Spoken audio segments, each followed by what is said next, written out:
I want to start a little differently today. I think I'm going to freestyle the open more. I started writing an opening, and I have some bullet pointed notes still pulled up here, but I don't know that I want to read them because I want this to come from the heart. But I might look at them occasionally and rely on them. Something happened on Candace's show last night that spilled over into the broader, what I call creator wars, the broader arguments that go on amongst the people who do podcasts, the people who put up content on X, the people who put in content all everywhere else. It spilled over into that. And what she did was Blake Bednarz had been pushing on Candace to put up some videos, to put up some, or I don't even know. I honestly didn't follow it that closely. I don't know what he was pushing her to do, but he was pushing her to do something. There was a dispute over whether a video was transferred, and it turned hostile between them. He was attacking her, calling her names, saying she wasn't doing certain things that he wanted her to do, for whatever reason. And last night she kind of, turned the tables on him a little bit and said, "Hey, why didn't you get sued? You've been accusing Brian Harpole of being I don't want to say trigger man. That's not quite the right word, but the person who activated the device that took Charlie's life. You've been accusing him point blank for months and months and months. You don't get sued. I have somebody on who says, yeah, it kind of looked like a guy that was there, and I get sued. What's the difference? Why me? Why not you?"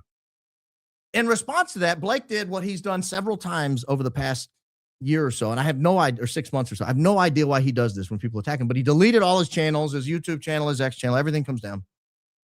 And so they start spatting, and then I see it filter down, and this is what I hate. I see it filter down into the community. I see the fans of each person get fired up, and they start lobbing bombs. I can't believe she did this. I can't believe he said that. And I started thinking, because this is how I analyze everything, I started thinking, not whose side am I on? That's irrelevant in any fight. It's an irrelevant first instinct. Whose side am I on? That's irrelevant. I'm just one person among millions, right? Or tens of thousands or hundreds of thousands who are interested in this argument. So what difference does it make whose side I take? I'm just going to sit back and watch it. Let me see what I can learn from this. Then I start analyzing, when is it okay for this to take place? When is it okay for people to start going after each other? Now, for most of you, this is irrelevant because you just tune on, you tune in, you want to watch some, you want to be entertained, you want to be informed, you want to know what's going on. I'm really speaking to a small group of very invested podcast listeners, people who take these shows very seriously, who get very invested, who get on the websites and get on the fan sites. And I mean, we're talking like if there's 350 million people in America, and then there's like 3 million who listen to political podcasts, and then there's like, 3,000 who get this invested. I'm talking to those 3,000, but it's good application for everybody in life. So we're going to go through this here because I think it's important. Here is the question. When you are wondering whether you should engage in a fight with another creator or another fan or another show or get all upset, you've got to ask this gatekeeping question that in my mind, this is how I handle it. Is this person on my side? Is this person on my side? This extends beyond the podcast wars. This extends beyond creator wars. This is this person on my side?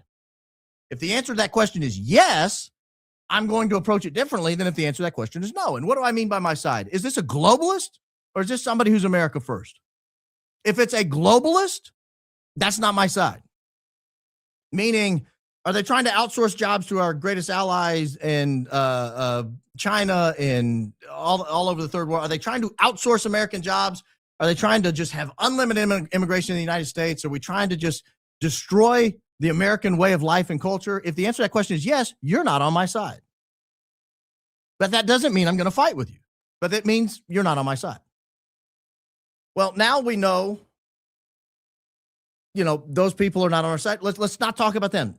Because I don't care if you fight with those people. I might not, but I don't care if you do. Now let's talk about people who are on our side, meaning the America First side. All right, if you're on the America First side, are you on the right-hand side or the left-hand side of that? Because believe it or not, there are some left-wingers out there who are on the American First side.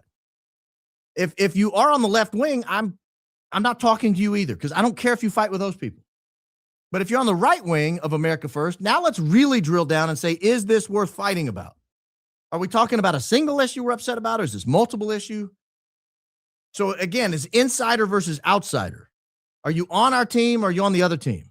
And I'm using team kind of broadly here. Are you fighting in general for the same things I'm fighting for? If so, I don't know that it's a good idea for me to fight with you. I don't know that it's a good idea for us to get into it. So if it's with an outsider, you got to say, why am I fighting with this person? And there's really only two reasons. One is you're defending from an attack, meaning this person's launched an assault on me. And so I have to defend myself. And sometimes to defend myself, I have to poke the bear a little bit. I have to find their weak spot and destroy them. I don't want to do that. But sometimes it becomes necessary. So am I defending from an attack? If not, and it's everything else, again, probably don't want to engage that person in that setting. Finally, you got to ask, is this person a public figure or some sort of creator or some sort of person of influence, or is this like a private citizen? For example, I'll use the Candace George thing here. A lot of people have been attacking George. Did he get a DUI? Did he not get a DUI? Did he have a weapon on him? Did he not have a weapon on him? Did he wreck a car? Did he not wreck a car? I don't care. You know why? Private citizen. Private citizen. I really don't care. I'm going to talk about Allie Beth Stuckey tonight because I don't particularly care for her opinion on certain things, and I think she looks really foolish. I don't even know who she's married to. I would never attack her husband. Why? As far as I know, not a public figure. I don't even know she's married. I assume she is. Looks like she keeps having kids, so I would assume she is, but I don't know that for sure. Is this person a public figure? Is it a private figure? If it's a private figure, meaning somebody who wants their privacy, somebody who's trying to remain to themselves, somebody who's just, maybe managing the affairs of the business, like Ben Shapiro, public figure. Whoever the accountant is at Daily Wire, not a public figure. No, we're not attacking that person. I don't care what they say. I really don't care. Irrelevant. We're not attacking that person. I use the famous example of Britta the Twitter troll. I'm not attacking Britta. I mean, what am I going to come out here and savage the poor thing? I don't know anything about her. I've looked into her a little bit. She's kind of moderately annoying, but she's kind of harmless. She's not out here cussing and being super angry and mean and everything. So let her go. Let her go. You've got to evaluate the class of the person you're dealing with. Here's what you can't do. And this is the mistake I see a lot of creators making in particular, but a lot of the fans of the creators, everything else. They just go on the attack. There's no discipline in that. They just go on the attack and they start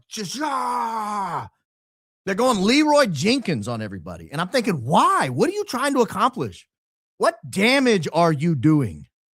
Not to the other person, to yourself, to your credibility. This happens time and time and time again. And I was reminded of it with the Blake Bednars and Candace Owens thing. I had no idea why Blake was launching an assault on Candace. Candace is free to run whatever shows she wants to run. She's free to cover whatever stories she wants to cover. She's free to show whatever videos she wants to show. If Blake provides her a tip and she doesn't want to follow it, that's fine. For example, today, Candace said she had paid someone or offered someone a very generous tip, by the way. I don't offer $10,000 tips. My family would panic if I did such a thing. My wife would panic. Mrs. Coleman would be beside herself if I offered a $10,000 tip to somebody, but Candace is very successful. She wants to offer a $10,000 tip for a video. That's her fault. That's her business. Not fault. Maybe. But she offered a $10,000 bonus to somebody who would bring them a tip on a particular issue. Fair enough. Now, let's say she got the tip. Let's say she gets the video in-house. Is she obligated to show us the video? No. It's her show. She can show it or not show it. It's irrelevant. She's not the government. You don't have a right to FOIA what's in her folders. You don't have a right to demand she show you something. Let's say the tipster gives it to her and they put it on a condition. I will give this to you to satisfy your curiosity. If you still want to pay the $10,000, that's fine, but you can't play the video. You can only describe the video. She has to make a call. Is she willing to pay the $10,000 under those circumstances? And if she does pay the $10,000 under those circumstances and chooses not to show the video because she's honoring her promise to the person who provided the video, that's not my business. It's not your business. It's not anybody's business. It's her business. It's her show. These shows, you put a lot of work into one of these channels. A lot of work. I had no idea until I started doing a show 4 or 5 days a week how much work you have to put into these channels every day. How many things I'm missing. You know what happened to me tonight? My son walked in about 4:00. What you doing, Dad? I said, I'm getting ready for a show tonight. He said, okay. I said, what are you doing? He said, I'm going to play baseball. I said, oh, yeah. He said, I wish you could come with me tonight. I said, I know, son. I'll be there tomorrow night. You know, it's a sacrifice. You have to sacrifice things to do this. I got a wife and 8 kids. It's a tremendous sacrifice to sit in this room from 7 a.m. to 11 p.m. pretty much every day to bring the show. If I choose to not cover a story, not your business. And I'm not saying that's happened. I don't really get that from very many people. But Candace does. But I talk to her sometimes. I know the prep they put in. I know how many people work on that show. I know how much research they're doing. And if she doesn't want to cover something, it's not your business. It's not Blake's business. It's not anybody's business. And for her to be attacked on it is just insufferable, particularly by people who claim to be on the same team. If we're trying to figure out who killed Charlie Kirk, how, and why, don't attack the people. Stop it. Stop it. So that's what I do. That's what I chose to do over the last 24 hours as the Candace versus Blake war was taking off. And I see it time and time again, and I see it with big people and small people and all these other people. I see people trying to make their name off of attacking this show. I see people trying to make their name off of attacking Candace. I see people trying to make their name off of attacking Jesse. I see people it is nonsense. People trying to attack Coach. Attack Coach. He's like the nicest human being I've ever met. Coach had a baby. I forgot he had a baby that day. He took my call. And when I realized he had a baby, I was like, hang up. Go be with your baby. I mean, just too nice for his own good. So I say all of that to say, when you're evaluating the attack, this is not just for the Charlie Kirk story or anything else. When you're evaluating who to attack, when, how, and why, please, guys, please use some discretion. Use some discretion. If we're talking about politics and we're talking about the upcoming election, you're talking about who to attack, and you think that person's on your team, that might not be the person to attack at that given time. Oh, but Baron, they're not ideologically pure. I don't care. No one is. You know the only ideologically pure person on the planet? There's only one. There's only one person who is completely right on every single political issue. Do you know who that person is? You. You're the only one on the planet who's right on every single political issue. Because I'm guessing you're the only one on the planet who believes exactly as you do on every single one of the hundreds of political issues. Whether to build a park in your neighborhood, all the way up to abortion, gun control, immigration, and everything else. You're the only one who is ideologically pure. Everybody else has a defect somewhere in their thought process. Everyone else. And so from where I sit, you guys are all wrong on some issue. From where you sit, I'm wrong on some issue. Guess what? That doesn't mean we're not on the same team. We can very much be on the same team. Very much be on the same team. So I will leave it alone at that. I just had to get that off my chest because it's happening more and more and more. And part of it is a large group of very disparate thinkers were brought together because of the Charlie Kirk investigation. So there are people who are now working together who've never known each other. There are people working together who've never known each other, who've never worked together. And they've been doing it now for 5, 6, 7, 8 months in a row. And so you're starting to see some personalities begin to grind against each other. And I just think it's unfortunate. I really think it's unfortunate. I am not a person who wants to go out assaulting people. I will, like tonight, I'm going to play a video from Allie Beth Stuckey. I don't particularly care for her politics. I don't particularly care for her opinion on this particular story, and I'm going to cover it. And then we will after that. But I'm not attacking her. I'll attack her bird hands. She does bird hands a few times in the video. You know, the liberal women, they do the bird hands. She does that a little bit. So I'll attack that. You know, I think that's ridiculous. But I do want to draw a distinction, and I want to draw out why I disagree with everything she's saying in this particular, 4 minutes of this video. And I also want to talk about the Tyler Robinson hearing is coming up probably in the next 10 days or so, give or take 10 or 11 days. It may last up to 3 days. It's the preliminary hearing. There is some discussion. We will find out tomorrow, I believe, whether the hearing will be pushed off beyond May 18th. I don't know the answer to that question. No one on earth except Judge Tony Graff right now knows that question, if he's already made up his mind on whether he's going to kick off the preliminary hearing beyond next week or beyond 10 days. I think May 18th is when it was scheduled. So he's the only one that knows that. So I will operate as if they are going to go forward because I think there's probably a better than 50% chance they will end up going forward on May 18th. So I will evaluate these pleadings, and I think there's two, maybe a third one I kind of want to look at, but there's one very important pleading I want to look at today. It is the witness and exhibit list, and I want to go through it with not a fine-tooth comb, but I want to go through a couple of items on there very carefully because they shocked me when I saw them, frankly. They absolutely shocked me, and I'm hoping they don't mean what I think they mean. Okay, let me pull up this video because I want to set it up. Dang it.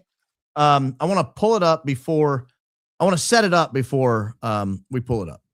Candace's show tonight talked about whether or not the Erica running out crying at the White House Correspondents' Dinner was staged. I have been suspect of that. She and I talked about it off the well, probably shouldn't talk about this. I think it was probably an off the record conversation. I'll say my part. I told her I didn't think it was real.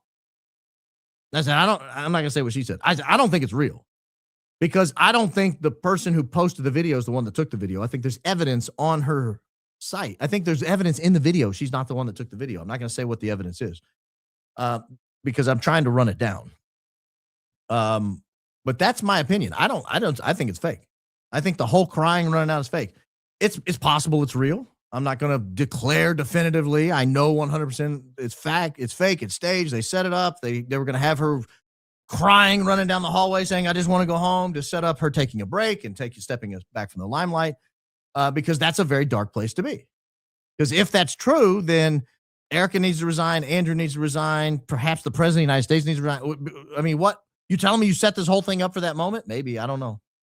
But I want to go through this because Allie Beth Stuckey uses this opportunity to launch an assault on people who criticize Erica Kirk.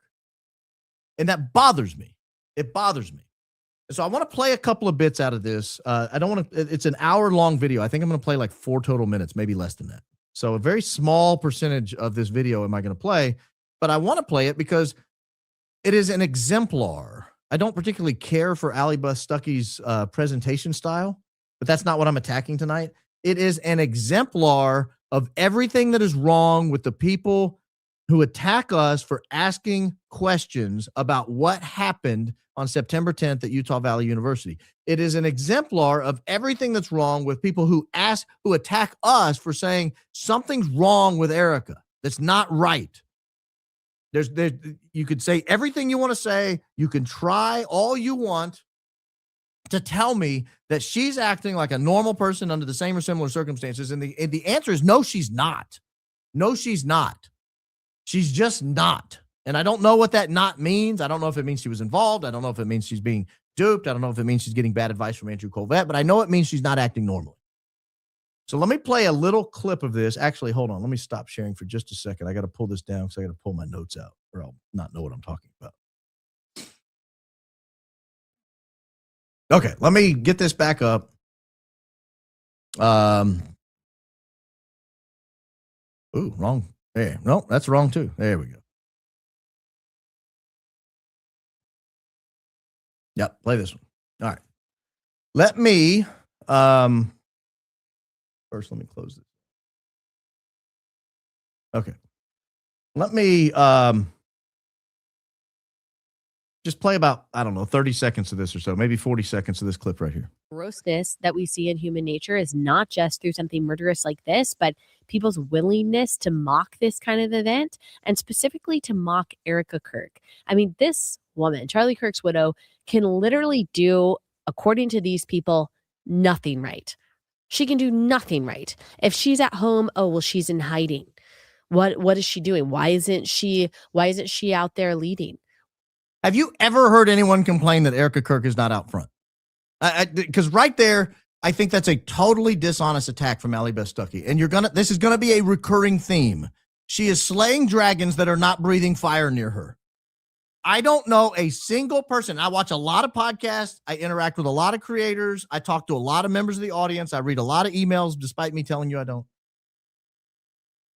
I have yet to encounter a single human being who says, Baron, you know what we don't see enough of? We don't get enough Erica Kirk.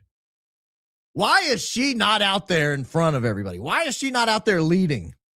You'd think she'd be at some of these events. I've never encountered a single soul who has ever said that. That is a lie. It is not something you read. You don't see it on X. You don't see it on YouTube. You don't see it on Facebook and Instagram. You don't see it on Grumble. There's nowhere on the planet where everybody's like, that darn Erica Kirk, where has she been? A, you don't have an opportunity to say that because she's freaking everywhere. B, the major complaint is she's friggin' everywhere. They want her to go home. Do you know the sigh of relief people had? Not because she was hurting, but when she's running down the hallway crying, saying, I just want to go home. You know how many people were like, oh, thank God. Thank God. The day has finally come. Please let her go home for once. That's the only time I've ever heard anyone say, where is she? Well, that and the time she lied about not being able to go to Georgia. That was the only other time. But that was just because she was lying, allegedly, in my opinion. Allegedly, in my opinion. All right, so that's that. She's slaying a dragon here that's not breathing fire. But let me just, like 13 more seconds of this. Why isn't she showing up at this University of Georgia event? Yeah, again, that was because she lied about it, because she was there. And the ticket sales stuck, and she didn't want to walk into an empty auditorium. That's my opinion. Because I think it's pretty obvious if you track all their planes that her plane was absolutely there on time. But that's neither here nor there. Other than that, no one has ever asked, why is Erica Kirk not here? Why isn't she doing more?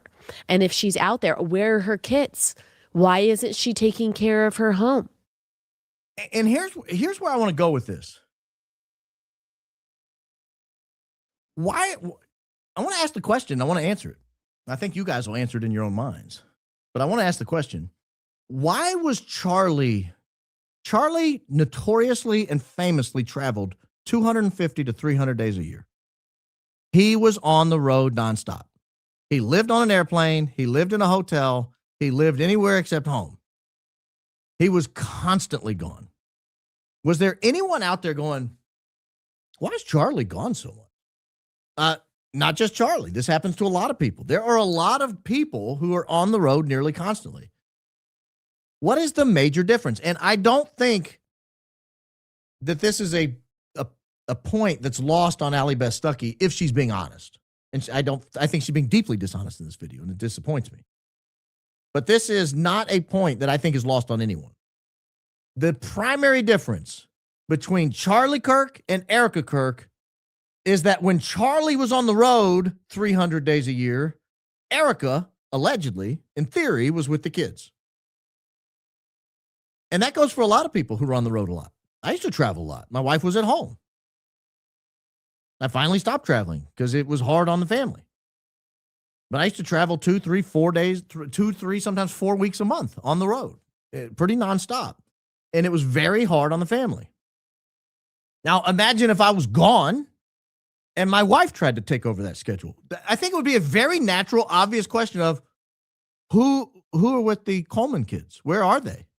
It would be a very natural question. A very natural question. And so, Allie Beth, when people ask the question, it is out of genuine concern for her mental health.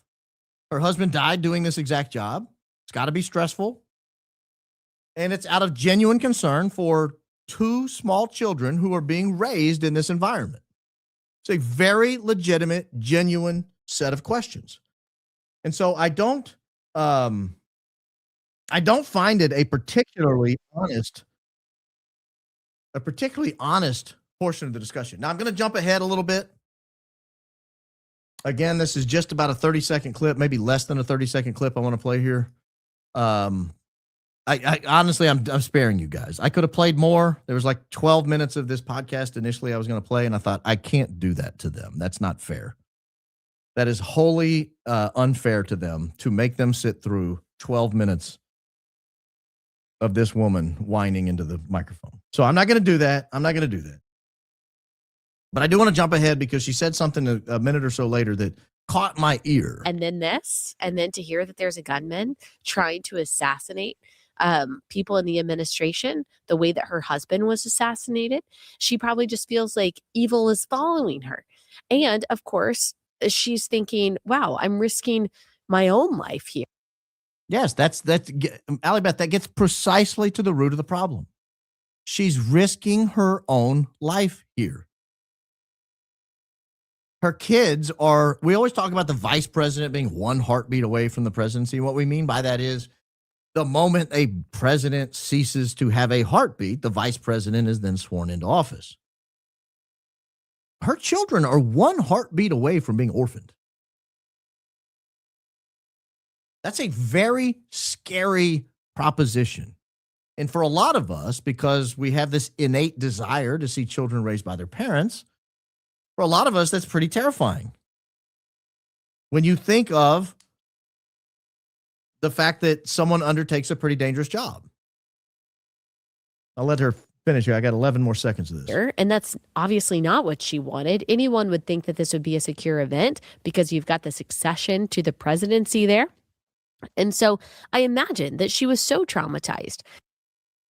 Okay, if they thought it was a secure event because the succession of the presidency there, meaning the Secret Service is there, if that's a legitimate reason for believing it's a secure event, then there is no excuse for the University of Georgia event. So what she's doing here is having her cake and eat it too. She wants to complain that we asked questions about why weren't you at the University of Georgia event after you committed to it, and after everybody in the building thought you were there, including the University of Georgia workers, including the vice president who was on his way when he found out you weren't going to be there. There's no way that the vice president only found out 2 hours before the University of Georgia event that it was somehow unsafe for Erica. Because if that's the case, she'd have to already be there. You can't travel from South Florida to Athens, Georgia in under 2 hours. It's like physically impossible. There's no plane that flies that fast. All right. Now I want to get into the depth of the problem here, because Allie Beth is going to go on a preaching tirade aimed, I believe, at people like your humble host, certainly Candace Owens, and you, the concerned viewer, the viewer who wonders what is really going on, and is this woman as innocent as she is purporting to be? Talking about Erica Kirk, not Catwoman here. I want to pray for Allie because she sounds like she has a terrible cold in this. She's not able to breathe out of her nose. Let me play this here. Yeah, this is where she talks about the dangers to your soul, ladies and gentlemen. Okay. You are just playing this very dangerous game with your soul. You're gambling. You're gambling here. Like, this is such a dangerous thing for you to have to bring before the Lord one day, that you found it to be an entertaining sport to mock someone's widow that you claim, these people on the so-called right, that you claim to admire. Now, I am not someone who is saying... I paused it right there on purpose. I think she realizes she's about to contradict herself, and she's stuck, and she's making a decision right now whether she wants to proceed with this next line that's in her notes or not. She just made a deal. She just made a whole thing about how if you criticize a widow at all, if you criticize a widow, then your soul is in jeopardy. You're, in fact, gambling with your soul. That little blazing bee at the bottom right corner, blaze, might as well be the blazes of hell when it comes to you people who mock widows, when you people who question widows, when you people who ask questions about widows. She says you're on the so-called right. Oh, you're not really a conservative if you have questions about this widow, or if you don't think she's grieving properly, and she clearly is not. There's something wrong with you, and you're gambling with your soul. You're probably, the message she's sending, you're probably going to lose your soul. You're probably going to have to face God one day. He's going to strike you. He's going to smite you because he's the almighty smiter of everyone who's ever criticized the widow a single time. And that's what you're guilty of. Go to hell, young man. That's what you're going to hear. That's what Allie Beth is telling you. Now, in her notes, and obviously someone put in there, you're allowed to criticize public figures. And so she says, well, I'm not someone who's saying that you can't criticize a public figure. I'll back it up a little bit so you can see it. But I want you to look at that eye pause as she ponders. You can see the wheels spinning. You can see the last 13 brain cells she has left. You can see them spinning around in her head thinking, am I supposed to say this? Is this line something I'm supposed to say? Now, I am not someone who is saying, I'm not, she had a big swallow. I'm not someone who's saying, looking off to the left. She is terrified that she's about to say this. She cannot figure out how to get out of what she's about to say. And I promise you, she was considering abandoning this next line, but she went with it, and it really buried her. that you cannot criticize a public figure. She's a public figure, okay? She's the CEO of a massive, very influential nonprofit organization that is in the limelight, that has helped get very powerful people elected. Okay, then why are you talking? You just gave me a lecture that I cannot criticize this woman. Then you say, I'm not saying you can't criticize public figures. She's the CEO of a massive organization that's very politically powerful and gets political people elected. Okay, so if I'm allowed to criticize public figures, particularly public figures who are of powerful political organizations who get powerful political people elected, why are you talking? What is the purpose of this podcast? Get a daisy, get a better job, get somebody who can help you line up some notes in some sort of practical order so that you think through what you're going to say before you fire up the camera and the microphone. Get somebody who will help you organize your thoughts before they say 3, 2, 1, go. Because you just negated everything you said, and you're going to spend the next 5 minutes of this podcast trying to dig your way out of this hole, and you can't. Because it is a fact. What you just said is reality. Being a widow is not a free pass to be a psychopath, to act like a nutcase, to say stupid things, to lie constantly. It is not a free pass. You just told us that. You are allowed to criticize public figures. You are allowed to criticize people who run large political organizations. You are allowed to criticize people who get people elected. That's why I wanted to use this podcast. I wasn't originally going to use this. We had a conversation today if we were going to use this tape or not. And I thought, well, probably not. And then I heard her say this line. I thought, no, this is great. I am going to use it because this is someone on their side giving us permission to do exactly what we've been doing for the last 8 months. This is Allie Beth Stuckey, one of her chief defenders, that says, you know what, Barron, go ahead. You can criticize her. You have my permission. I'm not one of those people who says you can't criticize public figures who run large organizations, huge, massive nonprofits. I'm not one of those people who says you're not allowed to do all this stuff. Well, thanks, Allie Beth. I appreciate that. I hope you get some Sudafed. She is the CEO of that. I'm not saying that she is above any and all critique. Oh, okay. Good night. Have a good night, everybody. Allie Beth has given us permission. Surely her podcast is over. No. She's going to backtrack all this in just a second. I promise you. But I just thought I would point out that she should have stopped here. I think it's fair for people to have legitimate and fair critiques of anyone in the public eye and in a position of influence and leadership. Thank you, because I feel like my critiques are very fair. When you are running a large organization and you are a demonstrated liar time and time again, which I believe, in my opinion, she has been a demonstrated liar time and time again, that is a fair critique. There are people who were hired to be head coaches of Division I football teams. Notre Dame comes to mind. I can't remember who that was years ago. He was hired to be the head football coach at Notre Dame. It was determined later he had lied on his resume, and so they fired him before he'd ever coached a game. There was a guy who was hired to be the head coach at the University of Alabama, probably the most high-profile head coaching job you can get in college football. He was found to be cavorting with women of the night on company time. He was unceremoniously removed. He was fired the next day. His name was Mike Price.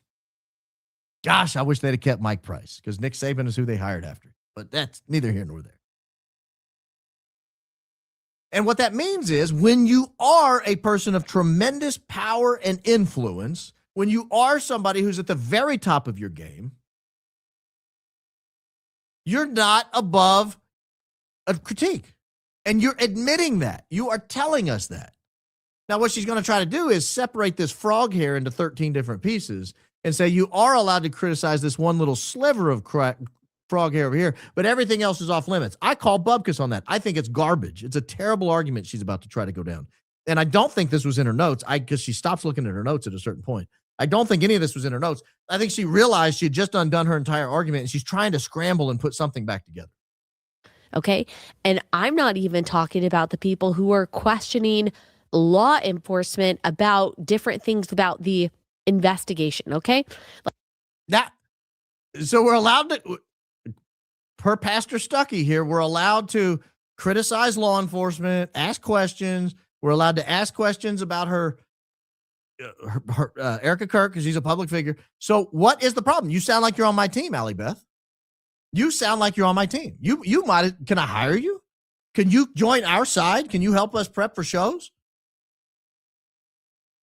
Can we collaborate on a show? Can you come on the podcast, do a member show, and we'll talk about how weird it is that Erica Kirk lies on her resume and lies about having a joint double degree and lies about being summa cum laude and lies about not dating people and lies about not drinking?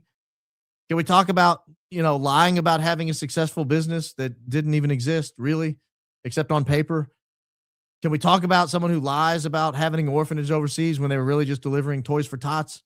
Can we talk about somebody who's hiding the fact that they were working in high trafficking areas in Central America? Can we talk about somebody who hides the fact that her mother was firing up, nonprofits with creepy guys that in her maiden name that she hadn't used in 35 years? Can we talk about come to the light side, Allie Beth. Come on over. There's a lot we got to talk about. And that just scratches the surface of the Erica Kirk weirdness. Like, that's a separate conversation. I think Tyler Robinson 100% did it. She had to get that in there. That's a separate conversation, but I think Tyler Robinson 100% did it. Who are you? Why are you so convinced? Do you think Allie Beth Stuckey has read all the pleadings in the file? I have.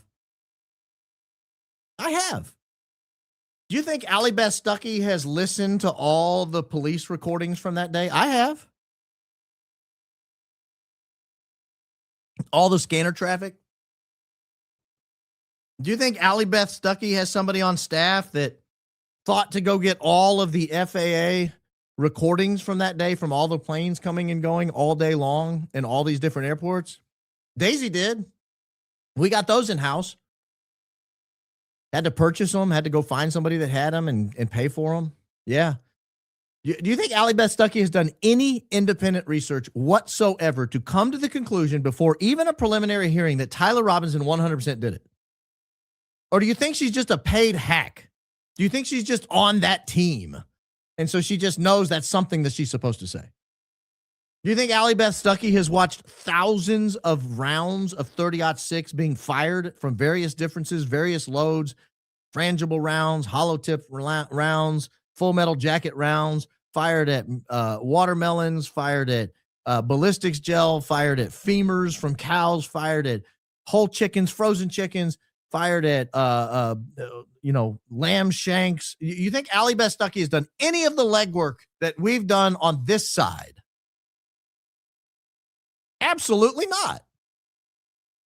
Absolutely not. Now, maybe she'll surprise me and say, in fact, Mr. Barron, I've done all of that. You know me, I sit around watching 30-06 loads fired downrange day in and day out. I use her as an example because this is the other side. This is the other side. This is who, in my opinion, you're allowed to attack. This is who you're allowed to go. And I'm not even attacking her. I'm just evaluating what she's saying. But, okay, maybe there is a way to do that with integrity and honor. Just ask some questions. Hey, are there some holes in the official media story and the official law enforcement story? Okay, I'm fine with that. We can ask questions and be a critic. Look at that hand. That's the bird hand. That's what I'm talking about. That's why I know she's not a real conservative. I'm telling you, the second I saw her go to that hand, I thought, oh my gosh, she's a liberal. I've never seen a conservative woman do that. Never one time. Never with the pecking bird hand. Peck, peck, peck, peck, peck, peck, peck, peck, peck. Never once. But I watch Facebook reels and Instagram reels and people send me TikToks and all that. I see the liberal women who, we got to talk about this. I'm telling you right now, the moment I saw that, I thought, oh my gosh, I thought she was conservative. Critical thinker. But there they go. Now they're pecking. Peck, peck, peck. if you cannot do that without relentlessly and mercilessly mocking Erica Kirk, then you've got a soul sickness, man. You got a soul sickness, man. You've been diagnosed by Allie Beth Stuckey. Your soul is sick. Why? Because your questions, she is limiting. You're only allowed to question her job as CEO. She's boxing you in. This is such a dishonest debate tactic. Such a dishonest debate tactic. She's boxing you in to where you are only allowed to discuss certain issues or you are going to hell. Do you know how manipulative that is? Do you know what a manipulative debate tactic that is? No. You cannot talk about anything that happened in her life until the day she became CEO. You may not talk about anything in her life after she became CEO except her actions as CEO, which, by the way, you're not privy to because it's a private organization. You don't sit in the board meetings. You don't get to sit. You don't get the emails and the memos. So the only thing we can really attack is maybe something she said on stage in her professional capacity. And like there is something deep and dark going on there. And if you do, it's deep and it's dark and it's a soul sickness. I'm going to let her go for another minute. She goes on for like a minute telling you how evil you are if you don't agree with her. And I think it's a very, very dishonest debate tactic. You cannot, as a Christian, because a lot of these people on the so-called right who are doing this call themselves Christians, you cannot stand before the God of the universe with a clear conscience.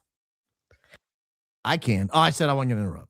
And know that your life is dedicated to, your entertainment, your income, whatever, is dedicated to mocking a widow. I don't know anyone whose life, entertainment, or income is dedicated to mocking a widow. I don't know anyone. I know there are a lot of people who are very concerned with who killed Charlie Kirk, how, and why. And I know a lot of people who are very weirded out by Erica Kirk's history, her lies, and the way she has behaved. A lot of people. And that is one component, one small sliver of the investigation is why is Erica Kirk being so weird? Why? Because it would be hard for most people to believe it was a setup and Erica not be involved. And so she's an obvious person to look at. And that's not unusual because anytime a spouse dies, the police oftentimes will take a little bit of a look, at least a gander towards the spouse.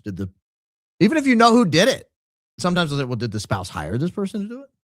Like it's just not possible. And so if you do feel good about that and you're like, well, I don't really feel any conviction. I think that this is fine. Like that's not an indication that what you're doing is okay. That's an indication that you are calloused, that you worship the God of self. Okay, I'm going to stop her because I had another minute lined up and I can't handle it. I really can't. It's another minute of her saying, you don't have God in your life if you criticize Erica Kirk. I mean, that is 100% what she's saying here. And I find it to be one of the most dishonest, disreputable, disgusting debate tactics I've ever heard.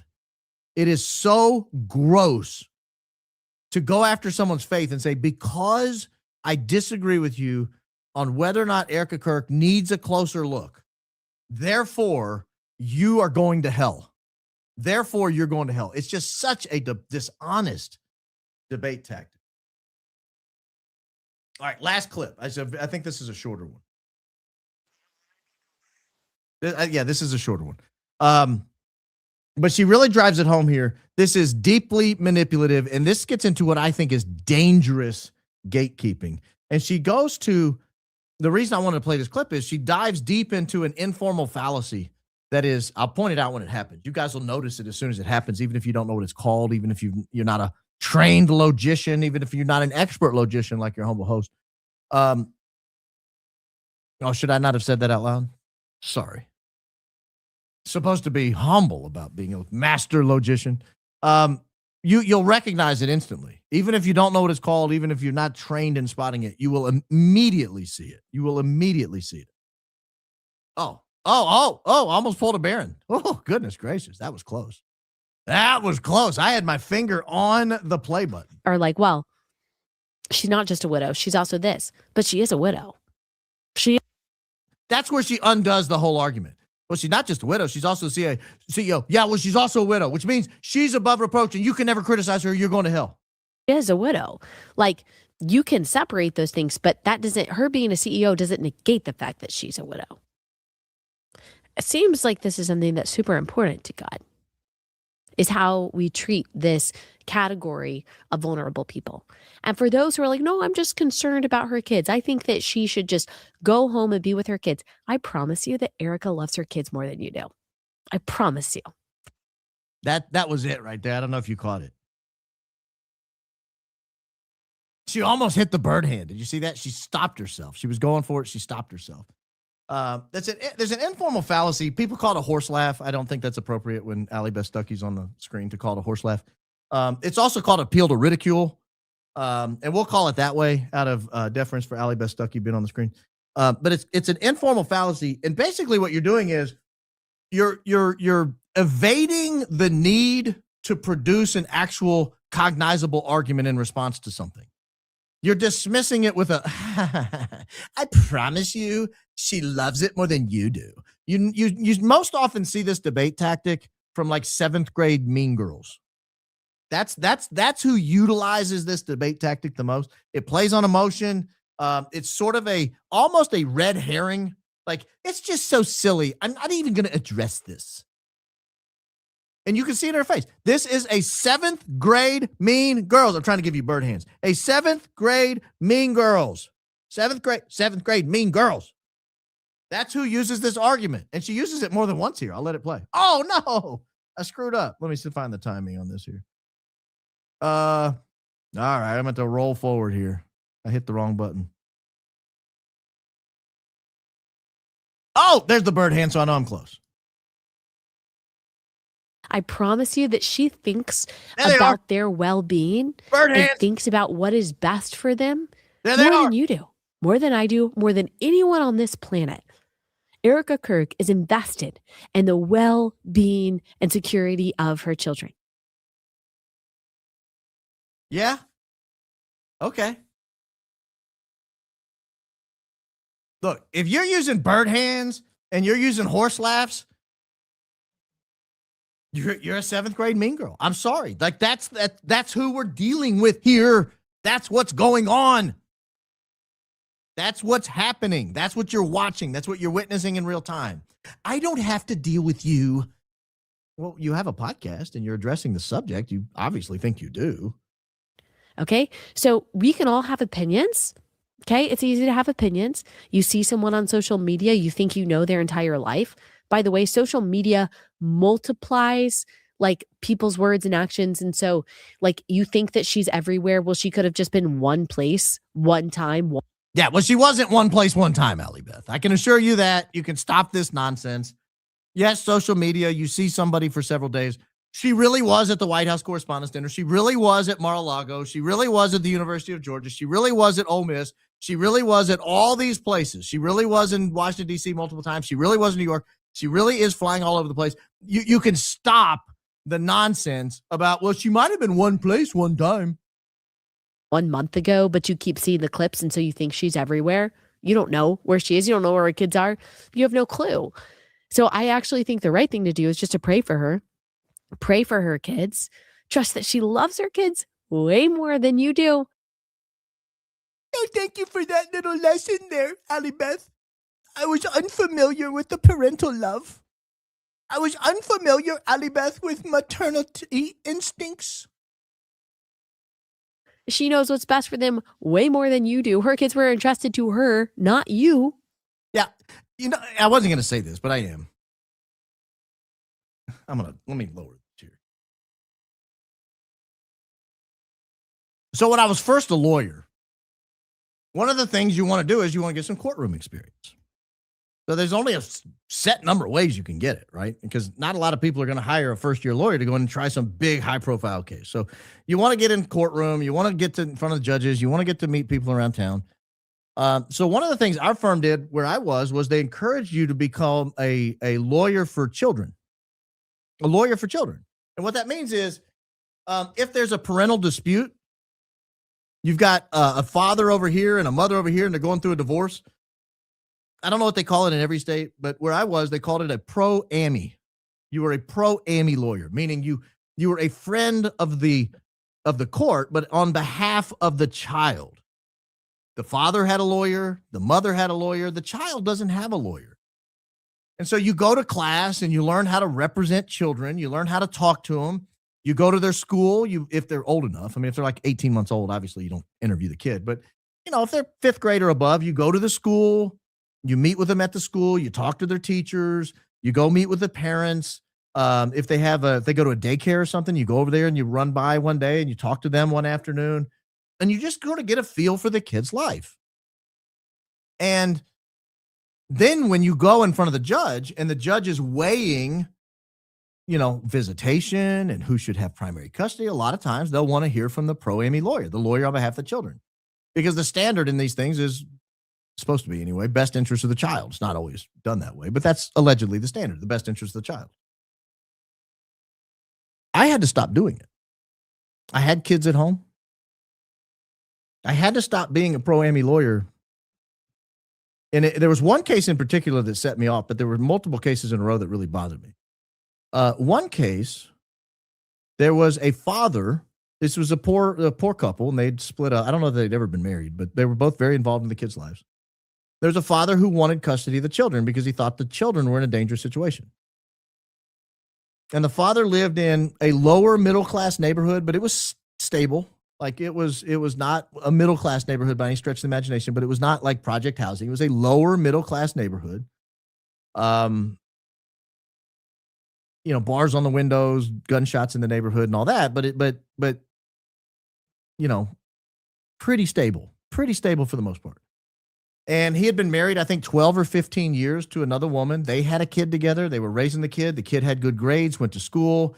They had a bedroom for the young man that he could come be in anytime he wanted to. Kid was like, I don't know, 14, 15 years old maybe. I went to the school, talked to the teachers, and the teachers were like, something's going on at his home. We don't know what it is. It's very disconcerting. He won't talk to us about it, but he's not right when he gets here in the morning, and you can tell something's going on at home. So I go to the house, and I meet with the mom. I'd already met with the dad. I'd met with the school. I'd had trouble catching up with the mom. I go meet with the mom, and as I'm pulling up, the police are leaving. I thought, oh, okay. The mom was in a very lower class neighborhood, not middle, not lower middle, lower. And I roll up to the house, and the police are leaving. And I'm like, what the hell was that about? Just trying to make small talk. And she's like, oh, well, they're looking for so-and-so. He stays over here quite a bit. I was like, what are they looking for him for? Well, he's wanted for murder. Well, did he do it? I'm just curious. Just talking among friends here. She's like, I don't know. He's a drug dealer. It's possible. I'm like, oh, okay. So we got a drug dealer who's over here a lot, who's wanted for murder. Okay. Strike one. I go inside. There's no power.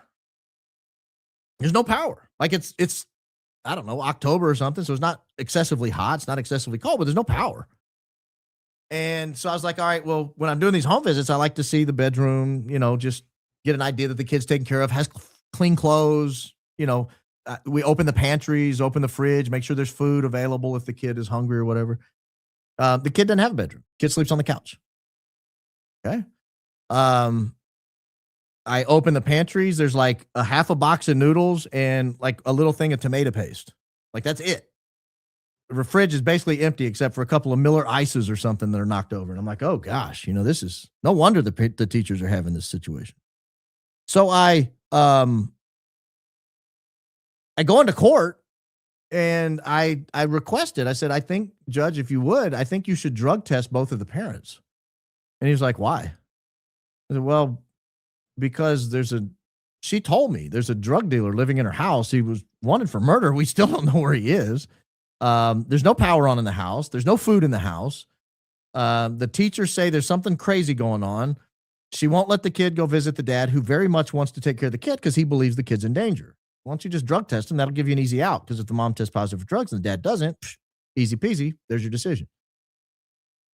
And the judge is like, let me think about it. Fair enough. We come back, I don't know, 2 weeks, a month later, whenever it was. Come back, the judge has decided, nope, not going to drug test the parents at all. Brings the mother in and asks a very simple question like, hey, do you love your kids? Oh, yeah, I love my kids. Do you want to keep your kids? Oh, absolutely. Okay. They're yours. Your case is over. And I thought, this is not right. Like, this is not the job I'd signed up for. It didn't pay that well. It was a lot of work. It was dangerous at times work. And I thought, this is not part of the court system I want to be involved in. There were other cases where it was very clear the parents did not like the kids at all. They were abusive, they were neglectful, and all that kind of stuff. I only raise these issues to say, I don't raise these issues to say Erica is guilty of any of these, but I raise the issue to say that when somebody who doesn't know the situation at home opines and says, I promise you she has the best interest of the kids at heart. I promise you she knows better than you do. That not necessarily. Not every person knows how to be a parent. Not every person's a good parent. The fact that they were able to pump a unit out a couple of times does not mean they're qualified to be a parent. Now, I am not saying that I think Erica Kirk is neglectful or is not a good parent. But what I'm saying is this is not a good line of attack for Allie Beth Stuckey. It's certainly not a good enough line of attack that she should laugh about it. Oh, I promise she knows better than you do. Well, not every mom, not every dad, I can assure you. The fact that you're a genetic donor to a human being is irrelevant to whether or not you should have custody of the kids, whether or not you know best what's in the best interest of the kids. It's just not an argument. So what I learned overall is you are allowed to criticize a public figure, but only on their public figureness, nothing else. So if for example, oh gosh, I'm trying to think of like who's the worst human being on the planet. I don't know. Say there's like a serial killer and he gets to be elected president. You're not allowed to mention the serial killing. Like if you want to criticize him, you can only talk about his job as the president. Like, is he showing up to the speeches? Is the White House in relatively good order? Like you are not allowed to criticize his job you're not allowed to criticize this person outside of the job.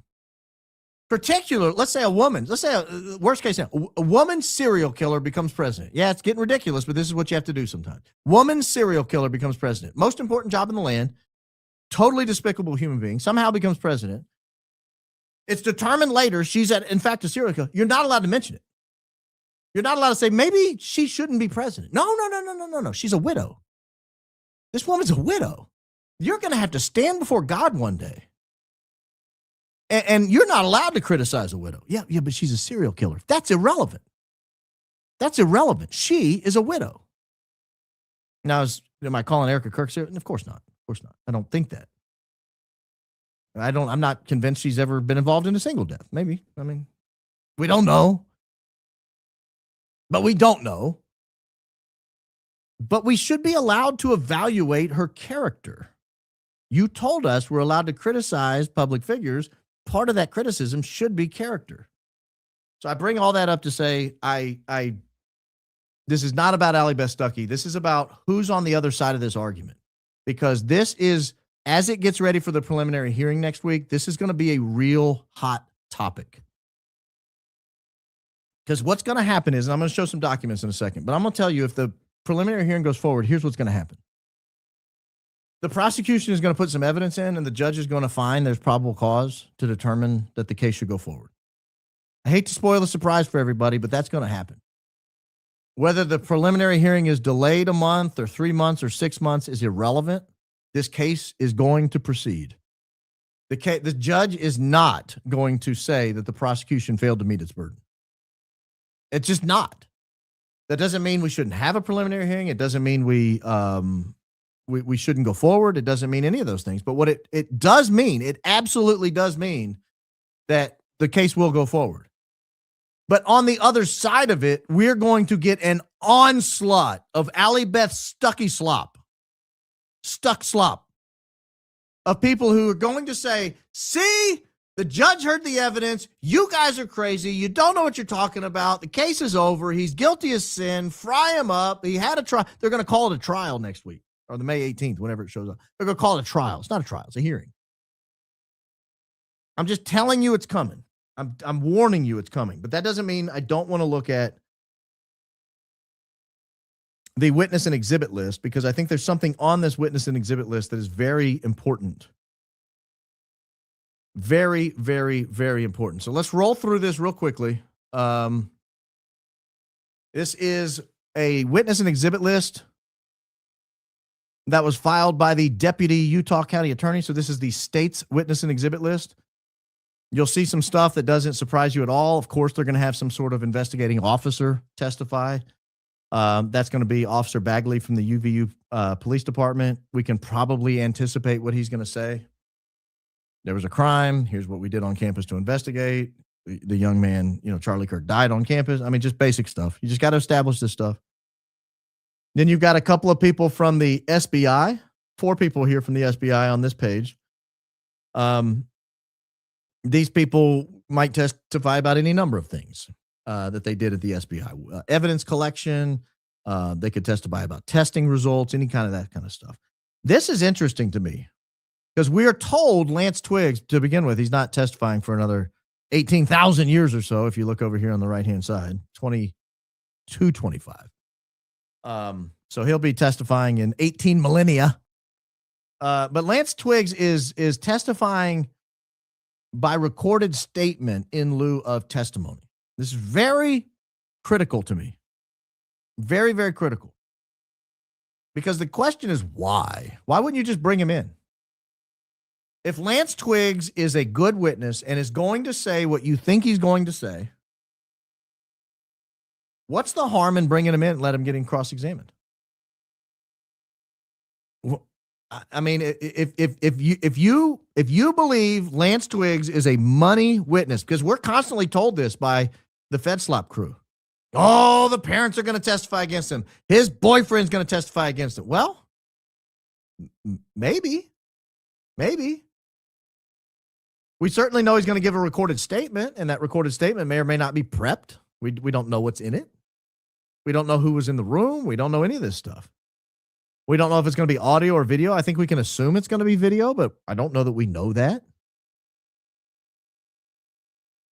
That'll be interesting. I don't think we will see this. We might or might not see some of this stuff. It depends on the judge's ruling. I think there's a very low likelihood we would see this on television or in open court. I think that would be behind closed doors if this takes place, and I'll tell you why in a minute. So those are your people testifying. Now, who's not on there that we were told was going to be on there? Anyone? Anyone recognize obvious people that we were told were going to testify against Tyler Robinson? Weren't we told Grandpa was going to get up there and talk about his gun? Weren't we told Dad was going to get up there and talk about how he recognized the gun and how he became increasingly concerned and scrambled? Weren't we told that Mom was going to be there to nail the coffin shut? I was told that. I was told that repeatedly by the Fed sloppers. I was told over and over and over that Mom and Dad were going to testify against him. They were the ones that turned him in. He confessed to them. This is an open and shut case. We're 100% sure he did it. My goodness, after all, if he didn't do it, why are the parents testifying against him? I don't see him. I don't even see Lance. I see a recorded statement from Lance.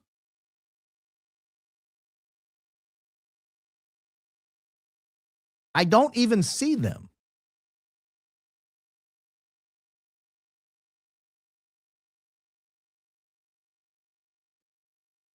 Let me bring this down for a second. Guys, this is an important development. This is an important development. Every Fed slopper that talks about this case inevitably goes back to the parents. They always go to the parents. Even if the 30-06 damage doesn't look like 30-06 damage, his parents turned him in and they're going to testify against him.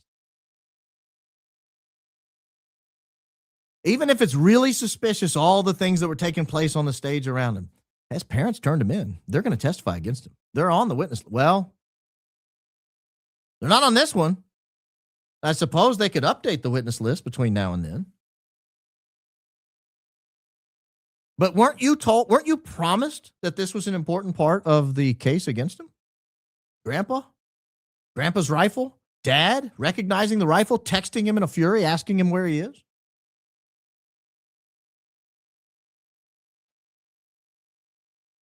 Talking about how he turned himself in. He confessed right to us. We just encouraged him to turn himself right on in.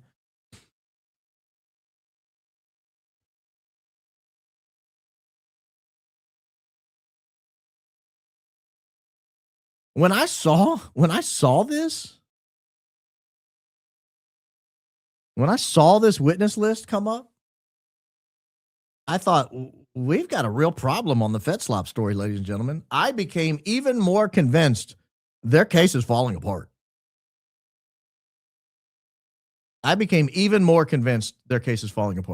I keep seeing people saying, who's Tony Graff? He's the judge. He's been the judge for 8 months. I don't know why that question's being asked. This is your witness list from the state. This is it. No grandpa, no mom, no dad, nobody to authenticate the text messages. All those text messages of him talking to his parents. Oh, dad wants to know where the rifle is. No one there to authenticate those text messages. So let's roll through here. We got drone images of UVU. My guess is what they're trying to establish here is just the layout of the place.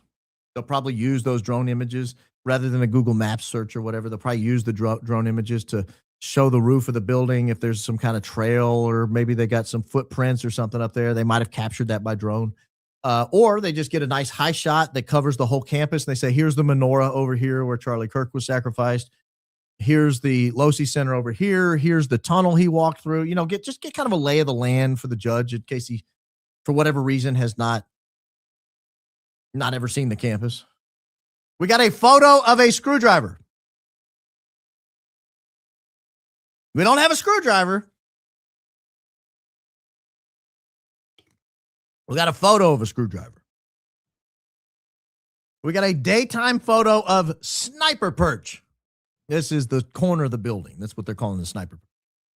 Then we have a photo and a photo. I don't know. I guess these are night photos if they're distinguished from daytime photos. I don't quite understand the distinction there, but nevertheless.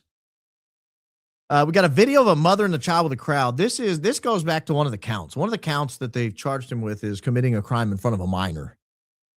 In order to do that, of course, they have to provide evidence of that. This is a preliminary hearing. They have to show they are capable of meeting the elements of the crime. One of the elements of the crime is there was a child present. Well, here's a video of a mother present in the crowd. So that's all that is. We got a written statement of a right. Notice he's not up here, so he's not going to be testifying. That's just a written statement. We got a video of the shooting behind the questioner. I imagine this is the one we all saw. This is the first one that made us all gasp in horror, is I'm guessing this video. This is going to be the one from, I would guess, just off center. We all saw it. It was the ghastliest image I'd ever seen in my life at that time. Witness statement of T. Phillips. Video of shooting from behind Charlie Kirk. This stepped out to me because this looked a lot like perhaps the Terrell Farnsworth footage. The one he used the stool that Charlie died in, the chair Charlie died in, to go up and capture the SD card. My guess is that's this footage. I don't know what other footage there would be from behind him. Unless there was kind of that offset camera over here. I guess over here, actually, to his back left. I don't know if on this reversed image, but this is my back left. There's that camera there. Gentleman in the green hat was operating that camera. I think he was operating that camera. A written statement from TPUSA. Have no idea what this means. No idea why it would even matter. Don't know what it would show, but it's there. Video of shooting from behind booth. I don't know what booth. I'm guessing that's the pink booth that was kind of to Charlie's left. But I don't know what that adds to the case. Now, this is interesting to me because we have 4 photos of the rifle, 2 of them in bushes, 2 of them in the box. We've seen, I believe, we were told anyway, we saw the photo of the box. I'm hoping we get higher quality footage, higher quality versions available to the press, but I don't know that that'll be the case or not. Because I've got a question about the safety on that rifle in its condition that it appeared in the New York Post. And the New York Post is just too grainy and blurry to see whether the safety was all the way activated or not. But it looked to me like the safety was in such a position that the gun couldn't fire. I don't know if that's true or not. So hopefully we'll get a better photo out of this if we're able to get a hold of these photos. We may or may not see these, but apparently these are photos of the rifles in bushes. So maybe they took a couple of snaps before they gathered the rifle up and put it in the box, and then took a couple of snaps of it in the box. Medical examiner's report. This is required, I think, at this stage, pretty much. You've got to prove he's dead. You got to prove he died by gunshot. Hopefully, that will be clear and won't cause a bunch of chaos. UVU for surveillance from September 10th and doorbell camera surveillance. My guess is we've seen all this already. I don't know whether they have additional surveillance footage that we haven't seen. But we have seen the UVU surveillance footage, at least the snaps of him, somebody walking onto campus, another one of him or someone walking upstairs. And then finally, we had that grainy, distant footage of somebody appearing to scamper off the roof and scale down the roof like Spider-Man, holding on with one hand while he maneuvered his way around a building. My guess is those are the bait stamps there. That's my guess is we'll see that, or the judge will see that.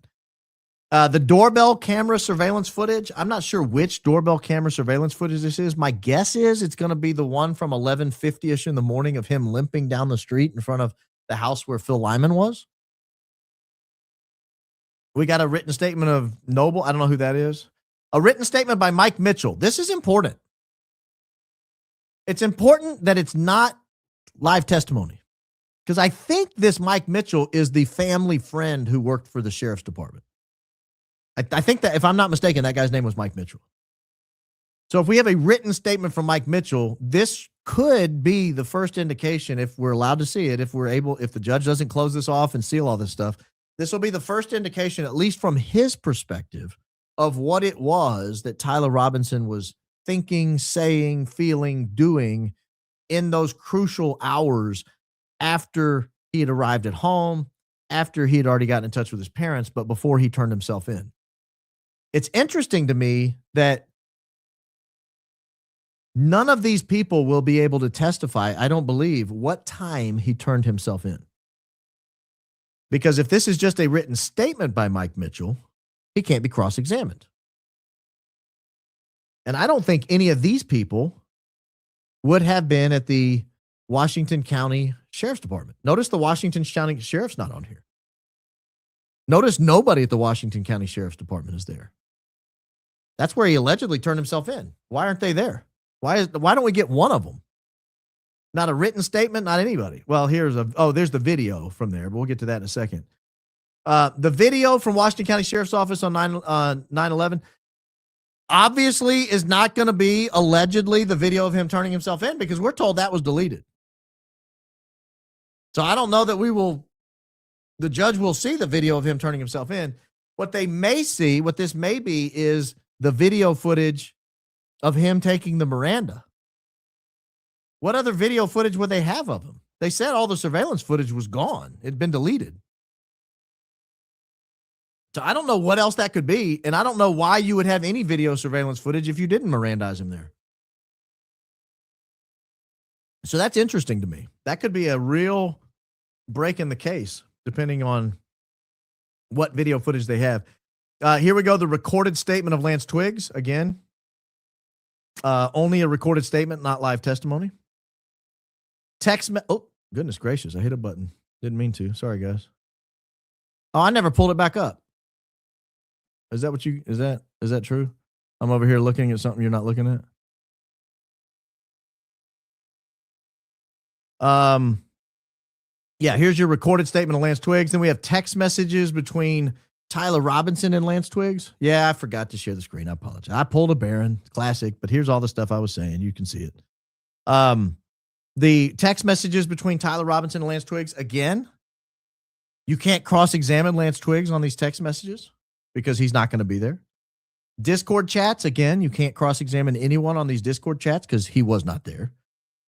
Notice that these are just text messages. These are not the forensic reports that would come from text messages from analyzing the handheld device itself to see where the text message is generated from, maybe the IP address, what device they came from. None of that will be available. We'll just have screenshots. And if you've ever used ChatGPT, you know you can create screenshots in a heartbeat. If you've ever used an actual phone, you know you can change anybody's contact and make screenshots say anything you want. So that's, to me, pretty lousy evidence. Discord chats, same thing. You have no idea who's logged into a Discord. Discord is full of crazy people. That's where the loonies of the loonies hang out, is on Discord. Photograph of the note. Well, I'll be gosh darn. We think the photograph was taken by Lance Twiggs, and he's not going to be available to testify on the photograph. FBI press release photographs, we've already seen those. And then we have some photos of the rounds from the rifle. There's 4 rounds. I think 1 will be spent. 3 will be non-spent. Photo of a round from the apartment, meaning that they think they've recovered a similar round in the apartment. The photo of the burned note. This was a great deal of hand-wringing, was over how do you take a photo of a burned note? We'll find out. Is it partially burned? Is it completely burned? Is it just a picture of ashes? I don't know. We'll find out. Or maybe we will. Alleged targets. Then we have this DNA report. The FBI DNA report. The ATF DNA report. One was on the rifle and cartridges. The other on the Talon screwdriver. I think there was a great deal of discussion last go around on these DNA reports, whether or not that the defense would have access to the methodology that was used to create these, whether they would have access to all of the information. In other words, are they just going to have a DNA report that says, yes, Tyler Robinson's DNA was present, or we believe it was, but we're not going to tell you how we arrived at that conclusion, and we're not going to tell you if there's anybody else's DNA present? That's not very compelling to me. You certainly wouldn't convict somebody on that, but maybe it'll survive, probably will survive the preliminary stage. We got a ballistics report. I believe we've already seen this. This is the ballistics report that's going to say they can neither confirm nor deny the bullet matches the gun. A DNA report on the Dremel and the cartridges. I don't know what that's going to show. That doesn't go towards shooting. And then the tool marks report. So that's it. That's how they're going to prove their case. I go back up to this right here because this is, to me, if I'm a Fed slopper, you should be embarrassed. You Fed sloppers should be humiliated right now. I was promised parents testifying against him. I was promised grandpa testifying against him. I don't see grandpa. I don't see mom and dad. I don't even see Lance Twiggs. We're going to see, you guys are in your mind convicting this guy beyond a reasonable doubt. Allie Beth Stuckey just said, oh, I'm 100% convinced it was Tyler Robinson. They're not even going to get his parents to testify. The ones who allegedly heard his confession. You're 100% convinced based on Discord screen caps? Really? Have you ever met anyone that hangs out in a Discord chat room?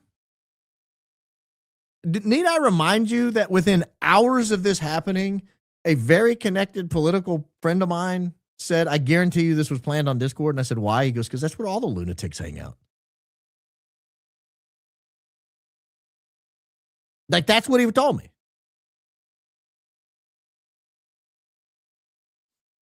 And that's what you guys are going to send him to trial on. No grandpa, no moms, no dads, no Lance Twiggs, other than a recorded statement that we don't know how was prepped. You Fed sloppers should be ashamed. You owe me an apology. You owe Candace Owens an apology. You owe all of us an apology. We were promised grandpa. We were promised mom, and we were promised dad, and we were promised Lance Twiggs, not by recording, live testimony. They're going to testify against him. You were wrong. We kept saying, I don't think the parents are on board. No, they're on board. They wouldn't be on the witness list. Well, they're not. Again, might be able to be revised between now and the 18th. I don't know what the timelines and deadline. I'm not a lawyer in Utah. I have no idea what the disclosure deadlines are and all that. Maybe they could add grandpa that morning for all I know. I don't know how it works out there.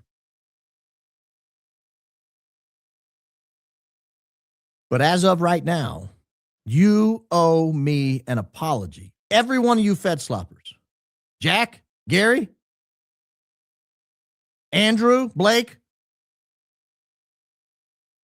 You can write your apology to realbaronpodcast@gmail.com. I will accept it. I'll tell you right now, I'll accept it. But it has to say something like this. Dear my most humble host, I write to you to confess a grave error. I, being not so humble, questioned your judgment. I am a Fed slopper. I eat it like Alpo. I find it delicious. I consumed a brand of Fed slop that was going around at the time. That brand of Fed slop was that the parents were going to testify against their own child. Further, that brand of Fed slop also told me that grandpa was going to testify against his own grandson. I found that compelling. The reason I found it compelling was because I'm not as smart as you are. I don't have as much experience as you do. And I'm clearly not as humble as your humble host. So, it is with sincere humility that I come before thee, begging thy forgiveness. Period. Sincerely, insert your name here. You can add to that, ladies and gentlemen, if you choose. If you Fed sloppers want to add some flair, but those words have to be there. I'm going to need those words to be there. Because my friends were actually in the courthouse, unlike your friends. Your friends were not in the courthouse. Elizabeth Lane was in the courthouse. Billy Webb was in the courthouse. Brandy Siciliani was in the courthouse. These people were doing actual real reporting. They were talking to witnesses, like the family. Grandpa, mom, dad, aunt, uncle, cousin. And they gathered news reporters. They were gathering reports from the family. And those reports suggested that the family did not at all believe in the Fed slop. So we, your humble host included, on this side of the non-Fed slop consuming aisle, we reported as much to our viewers. We said, guys, the family ain't buying the Fed slop. I don't think they're going to testify. You Fed sloppers attempted to humiliate us with that reality, with that reporting. And now you have Fed slop all over your face. It's on the left side of your face. It's on the right side of your face. It got up over your nose. I mean, you were just like face deep in the bowl of Fed slop. And you look foolish. You look foolish. I've been telling you the prosecution does not believe in this case. That witness list and that exhibit list convince me they don't believe in this case. The police don't believe in this case. That witness list and that exhibit list tell me they don't believe in this case. They are having to so narrowly and carefully tailor the evidence and witnesses so that the defense has no opportunity to examine anything yet. They're not going to release the gun until after the preliminary hearing. They're not going to release the components of the reports, the methodology, the conclusions until after the hearing.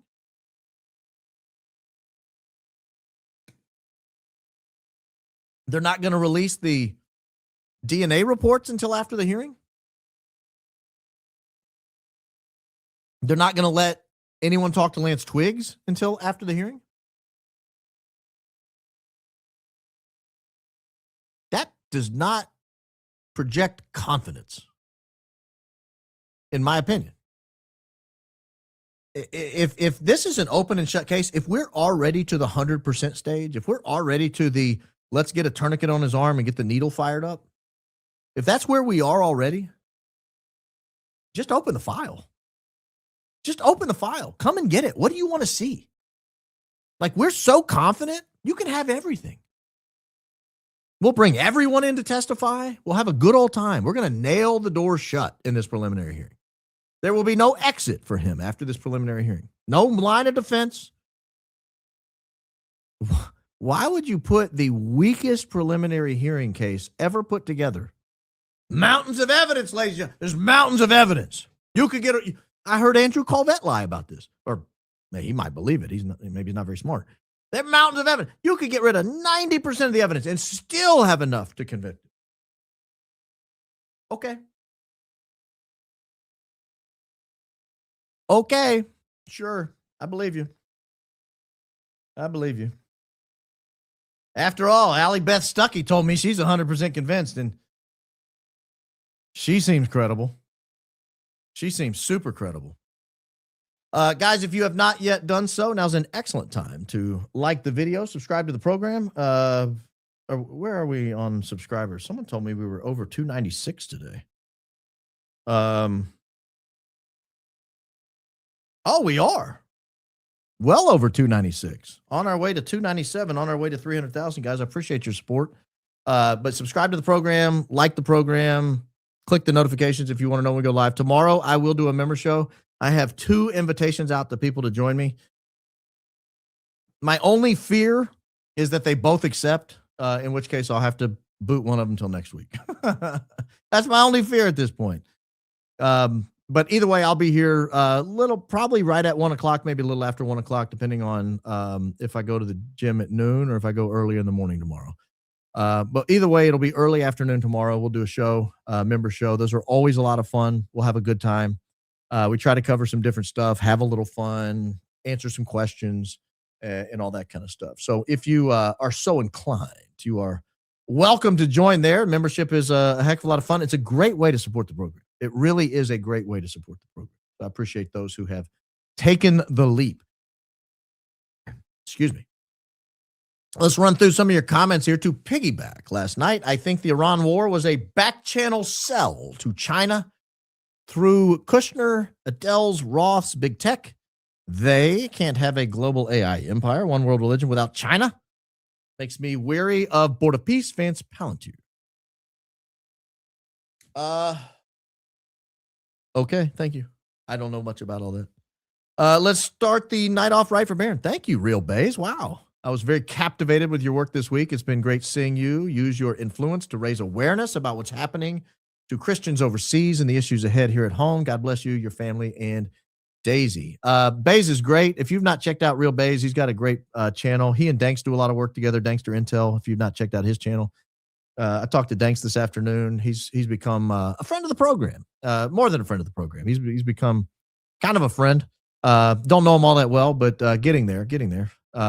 And have a great deal of respect for both Bays and Danks. So if you've not checked their work out, please do. They do a great job. Thanks, Bays. That was very generous.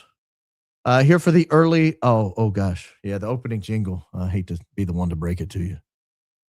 I'm assuming more than one of these are going to be about the opening jingle. Thieving uranium for data center power observation. Don't know what that means. Thank you. But Baron, Jimmy Dore dropped that Colvett and Neff have Army intel flesh and blood stationed at Fort Huachuca. I think other people have covered that as well. I know Travis over on X, Nilo X, I think he's covered that. I want to say Candace might have covered that. I don't know that I've ever covered that, but I know other people have. But Jimmy Dore's great. I love Jimmy Dore. He's great. He's fantastic. He's in Los Angeles tonight. If you're in the neighborhood, love the show. Respect and love to, I think he's in Los Angeles. Respect and love to you and your family. Christ is King indeed. Thank you. I appreciate that. V-Dub. Asking Baron and our jury for prayers this week. Praying for energy for the week. Rough work week and feeling tired a lot. I go to work at 3 a.m. and the hours have just been deflating me. I know I can count on my jury fam. Christ is King. So you go to work at 3 a.m. You should have been in bed 2 hours ago. I don't know where you are. Maybe you're on the West Coast. Sleep is important, guys. Don't shortcut sleep. You can watch the replay. Don't sacrifice your health. Go to bed. Watch in the morning. Watch tomorrow. We'll pray for you, Cubby. Friendly Canadian here.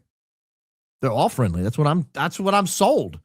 I'm told the whole reason Canada exists is because you guys are friendly. High IQ thoughts on the I'm not talking about that. Are we headed for another 2020? Love you, sir. That's why I'm not talking about it. I got to sit the weekend out on this and evaluate before I start mentioning that because I've got strong thoughts on that. Hey, Baron, could you please say happy birthday to my mom, Dakini? She watches your show every day. Thank you for doing God's work. Amen. Dakini, happy birthday. May the 7th. Wow. What a beautiful day to have a birthday. Seems like these bad players are raised to be pawns. AK Farnsworth, Mark Burnett, EK, etc. How do they get people to participate in evil? The same way everyone gets people to participate in evil. Mortal sin.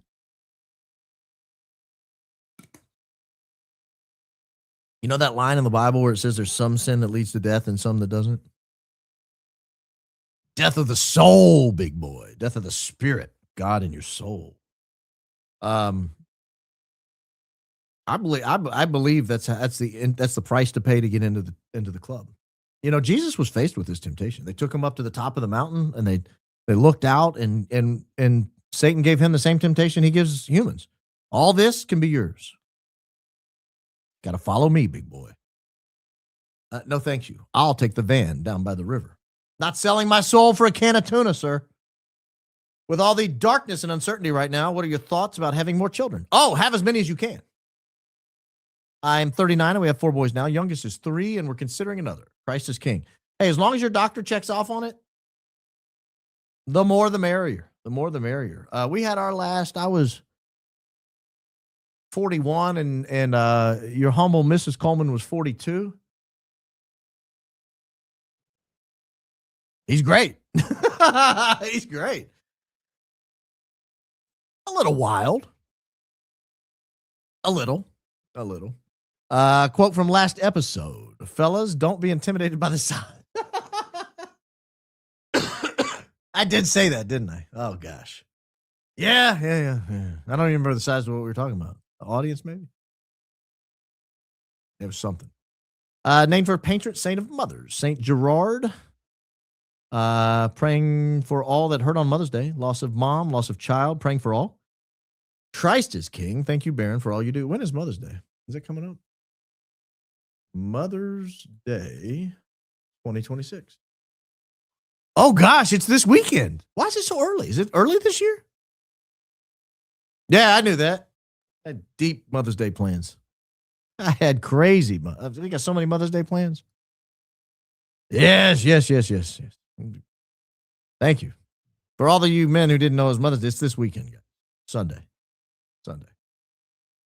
Please, Baron, discuss your thoughts on Blake Bednarz. He's pushy for sure, but Candace's assessment seems ludicrous, if not frankly petty.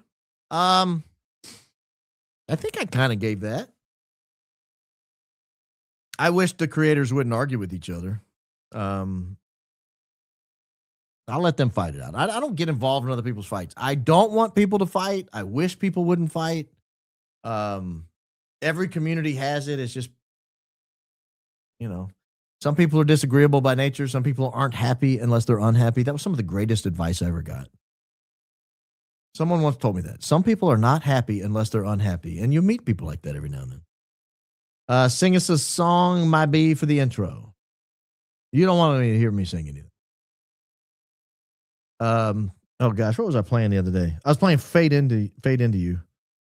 on the guitar. And I was singing in my head. It sounded great. Then I opened my mouth. Harder song than it looks to sing. Easy song to play. Very easy to play. Very hard to sing. I had to go from A, E, B minor. I had to kick it up 2 notches. I had to play it C, G, D minor in order to even have a chance. Hi, man, I have a confession. I said buccal wrong once, and I'll never do it again. I read it like bugle, a buccal swab. Oh, buccal. No, it's buccal. Buccal swab. Buccal. Not buccal. Not buccal. Buccal. Buccal. I have so much fun with that. Any chance this whole YouTube takedown thing is actually an op to be able to take down all of you guys investigating CK and TPUSA? Think about it. You all play the videos. I thought about that. That's why I am being cautious. I'm being cautious. Last time it happened, they gave me a 7-day warning and identified which video they were upset about. But they don't have to, I guess. You know. So I'll spend some time this weekend trying to get some answers, but they're tough platform to get answers out. Her new chant. Oh, not allowed to do that either, but there it is. I had to deactivate X today. The place is vile. Was starting to affect my overall mood. I don't particularly find it vile. I carefully curate who I follow, and maybe that's your issue. I only follow like, I don't know, 20, 30 people. I'm very, very cautious about who I follow. Let me see how many people I follow. I follow 28 people right now, and it changes. I like using the subscribers over there to bounce ideas off of them because it's such a small group. There's only a few of them. How many? 339. There's a small group, and so I can bounce ideas off of them and not have like so much interaction you can't digest it all. With Candace coming out with the dirt on the Daily Wire, is she violating her NDA? Medium IQ here. Thanks. No, you sound very high IQ that you're even thinking about that. I don't think she's violating it. I think they've already violated it, which makes it moot. But that's not legal advice, Candace. That's not legal advice. Talk to your lawyers. Their mileage may vary, but I don't think so. But that's not my call. Not my call at all. Nurse Casey, can we get a yellow hoodie? I hope you guys enjoyed it as much. I hope you enjoyed it as much as I did. Please. I think that's doable. I think it's doable. We'll do another merch rollout in a week or so. Maybe next week. To the max. Thank you. My ultimate favorite part of your brilliant podcast is the ending. The gleam and twinkle in your eye right before you say Jesus loves you gets me every time. Warm fuzzies. Love you, B. Christ is king indeed. Love you more, Shell Bell 7. You ain't got nothing on my love for you, girl. Furious at Blake today, losing focus. Yeah, that's kind of my issue. Like, let's stay on program. Like, let's not worry about what other channels are doing. Let's stay on the program. Stay on the program. Am I the only one who knows Soylent Green is people? I've never seen, or if I have, it's been a long time. I've seen clips of that movie. And I'm aware of that, but I don't think that's going on. I hope that's not going on right now. Anyone else noticed on Candace tonight at 4:44 when she showed the slide of the 10-7 experience? At the bottom of the slide was a time and date stamp of 9/27/25 at 3:30 a.m. when it was registered. So 17 days after Charlie was filed. Coincidence? Oh, it's worse than that. Oh, that's not even the worst part of it. The whole operation was started on like late August, finalized in early September, like September 8th. I mean, just a couple days before, and then put into practice like in the next 2 weeks. Like there's a conclusion that can be drawn by that. One could conclude there was some at least premonition. One could conclude. Blake is bashing you again on X for bashing me? What did I do? What am I gatekeeping? Some people can't help themselves. I don't know. I don't see it. Good for him. The item CK's security team handed off after the incident was probably the SUV key. I don't know. Makes sense though. Yeah, there was some debate about that. I don't see anything being handed off, so I don't know. But key would make sense. I'm not fixated on that too much. Wonder if the Lego videos about our greatest ally had anything to do with the YouTube cleaning house. Could be. I hadn't thought about that. That's a good catch because those were also AI. Finally caught another live, but late here. Closing on our new home in Bell Buckle, Tennessee, home of web school. Love the new intro. Love allegedly. Y'all are doing amazing work. I got bad news for you about the intro. I've been to Bell Buckle, Tennessee. I had a friend in high school that went to Webb, and he took me down there. He lived on campus. And he took me down there, showed me his dorm room, and what a great school that is. You're going to love Bell Buckle. Great area of the country. Baron, can you give your opinion? Nope, I cannot. Thank you for everything you do. I'll explain why later. I cannot, but I cannot. Very well said. I'm guilty of going off on people that attack Candace, you, Ian, and even Lionel. I feel it's exactly what they are trying to trigger. I've stayed out of CO and Blake. Wise advice. Yeah. Let's let people handle it. They'll be fine. They'll get it worked out, a little kerfuffle, and off it goes. We're back on track. But if everybody jumps in, then it gets all out of sorts and people start getting dug in, and then you can't undo it. And then now there's permanent factions. We don't need that. I bear your daily part of my work day, or while I'm driving around my kids and husband. My husband has epilepsy and doesn't drive, so I drive a lot. I love your personality and content. You're a great role model. Lady Black Swan. Thank you. Just sing the opening to us. Da-ba-da-bop-bop-ba-da-bop. That's all I can do. I'm telling you, you don't want to hear the rest of it. I'm not a good singer. The coach, thank you. New show. Not that new. Euros for dinner. They were great. That is all. Yeah, thank you, Mr. Corn. Or is that Mr. Com? I can't tell. It's too small. Discretion is the better part of valor. Oh, boy, isn't it? Let me get one piece of advice. One of the best ways to engage in an argument is not to get involved. One of the best ways.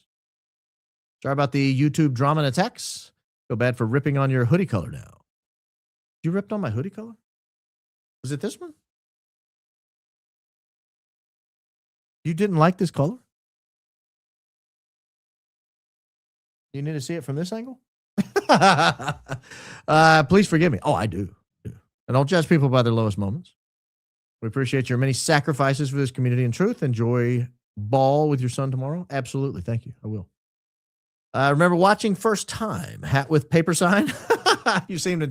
That was an interesting era. That was a 10 episode era. Liked listening to you. Totally encouraged you going full time. Yay. God bless you. Never miss a broadcast. Wish I had more kids with my current husband. God bless you. God bless you, Carol Cook. Thank you. You're very kind. All of that was very kind. Thank you. Thank you, Baron, for your humor, knowledge, and truth. Is it possible to pay to download your song as a ringtone? Christ is King indeed. I don't know that I still have it. Let me think about that for a second. I mean, I wouldn't charge you. I would just make it available, but I don't know how to make it available not on YouTube. Oh, you know what you can do? It's probably still on Rumble. Go grab it off of Rumble and rip it down. Upload it to your phone. It's free. You don't have to pay anybody. I mean, I paid ad for it, so I guess I can tell you can download it. Yeah, it's still there though. I think it is. Great Logic, hit the like, viewers. Yes, hit the like. Great Logic. Hit the like. Thank you. Please excuse lacking communication last night regarding Isaiah 40:22 ESV. It is he who sits above the circle of the earth, stretches out the heavens and spreads them like a tent to dwell in. Globe with atmosphere. How'd they know then? Stars? I don't know. I mean, one could say Isaiah was inspired by God. Who knew about it? I don't know. I haven't asked him. One day. That's not the first thing I'm asking, though. I've thought about that. I don't know if you guys have thought about it. Like, what's the first question you're going to ask when you get there? I have. What's under the pyramids, boss? I got to know. Is there something under the pyramids? We can get to the rest of it later. You know, salvation history and all that. Yes. Tell me about Ruth. We'll get to all that. I got to know what's under the pyramids, baller. What's under there? He'll get it. He'll understand. He already knows it's coming. How many parallel plots are going on at TPUSA? I don't know what that means, but I'm sure there's a lot. Candace is vested in this. She's got a chess game going, and peons watch like it's a reality show. She will give info when it's time. Please hold. Go, Max. I agree. She's got a plan, but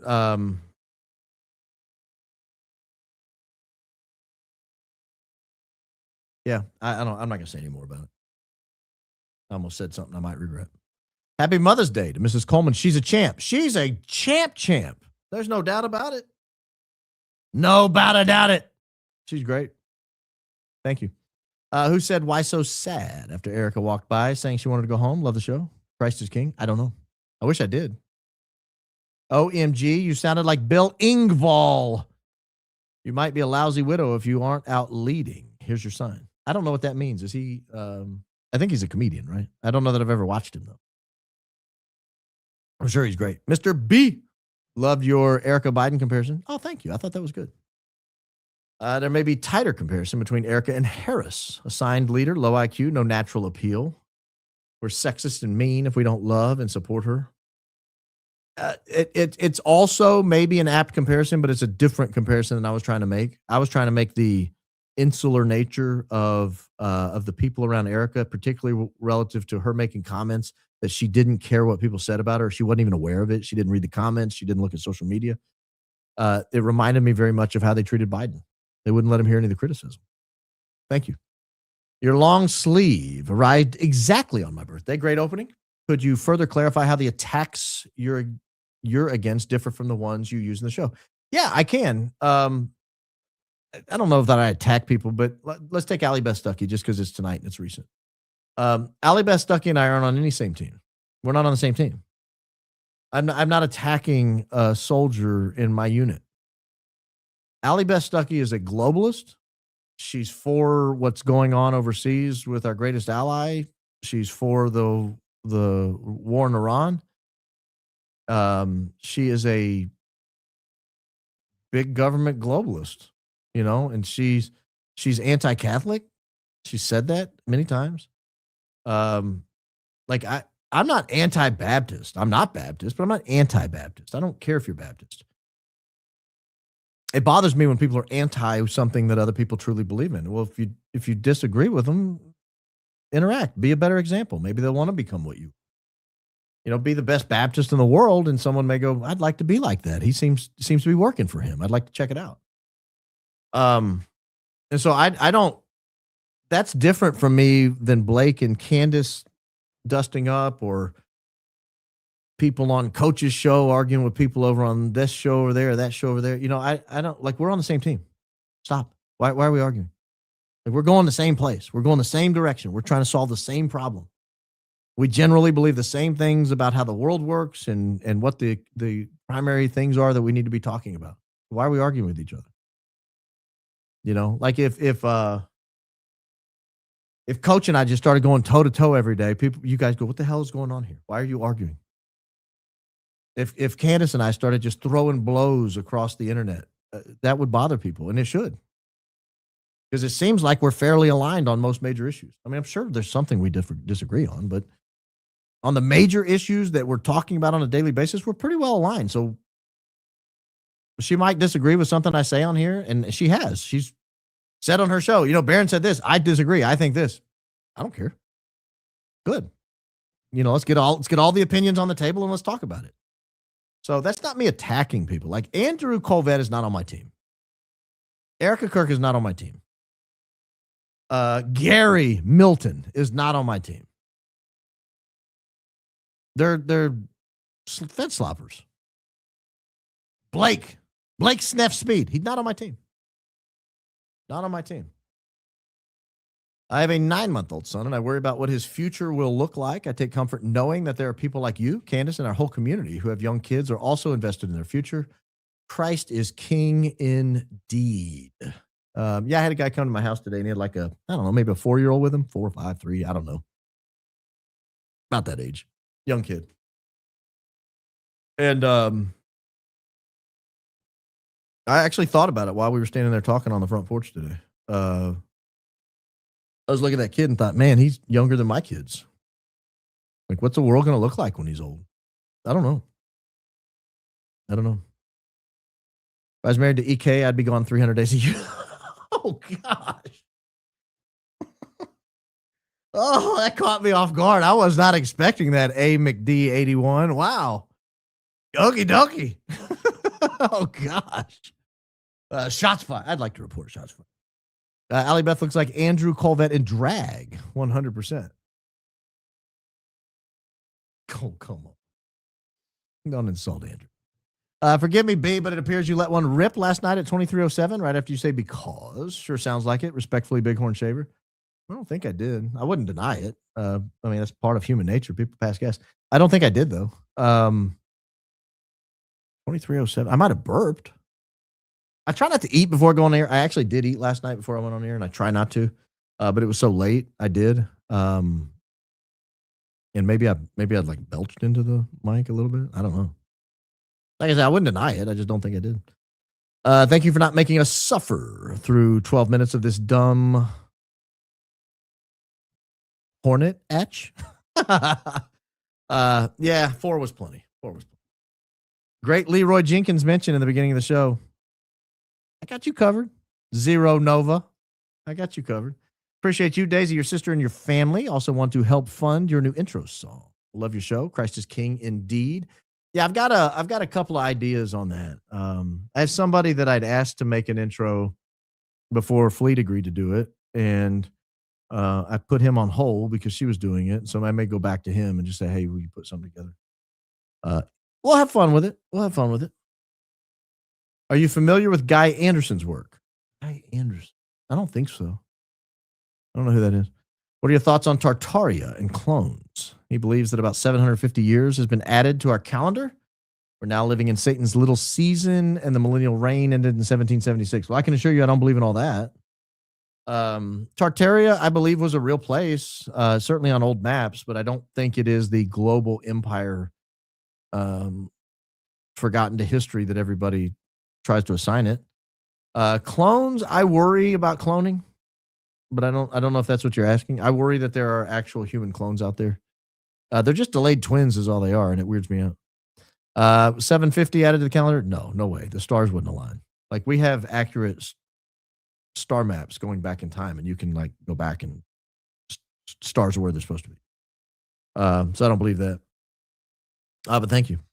Thank you. Science is complicity. Get a Daisy. That's merch status. We love you, Daisy. Yeah, she's great. Mike Price begat Mike Schulisser. Oh, doggone it. I forgot the Shule era. Wow. Good call, Boise Jet guy. Good call.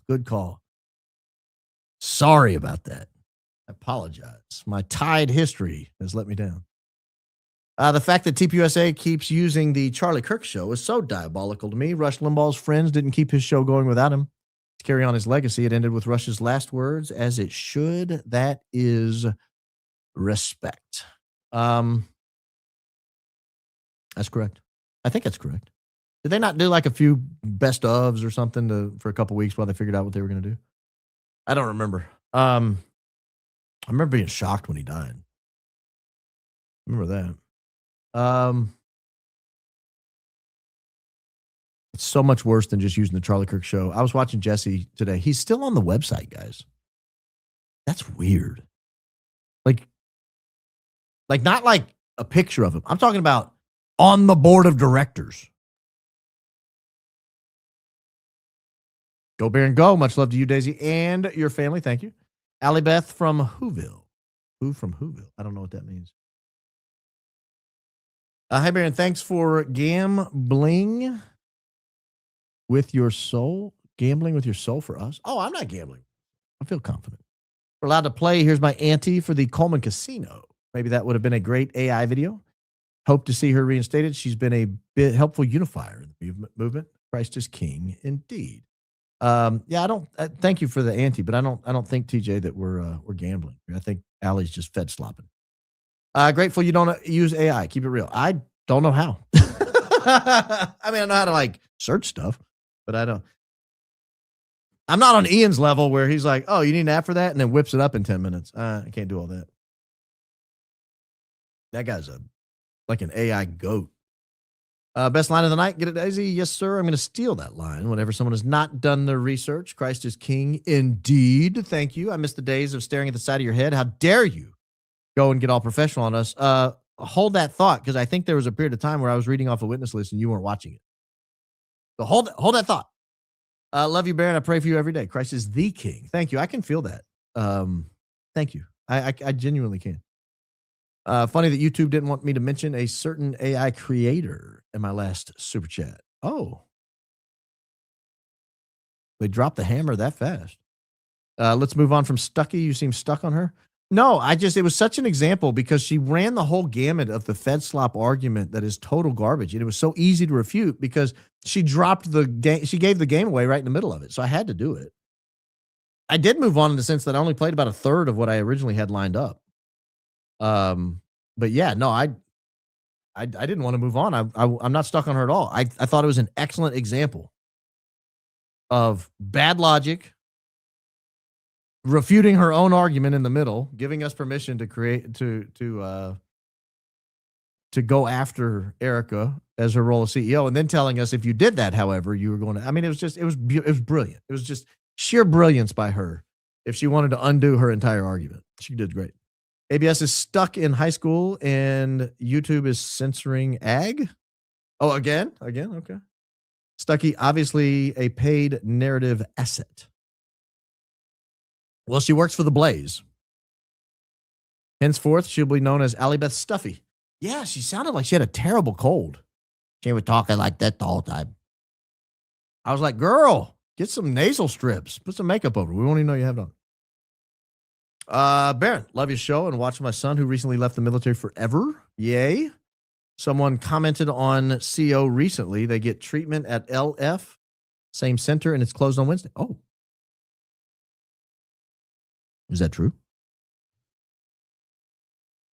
Baron and Candace collab swag. Front left, CO, don't just say stuff. Back right, Baron, I just say I heard her say that today. Love you so much, my Baroni dog. Christ is king. I heard her say that. She's like, don't just say stuff. And I was like, oh, I'm in trouble. I'm in so much trouble, Candace. I just say stuff. I don't think she was talking. You know, whoever commented on my allegedly being crooked, I fixed it today with a laser level, and I've not heard a single word from that person who chimed in, paid $10 to tell me it was crooked. I promise you right now, it's so straight. Like straight. It was actually about 2/3 of an inch off. I'm not aware. To whom was EK talking? The guys walking with her? No.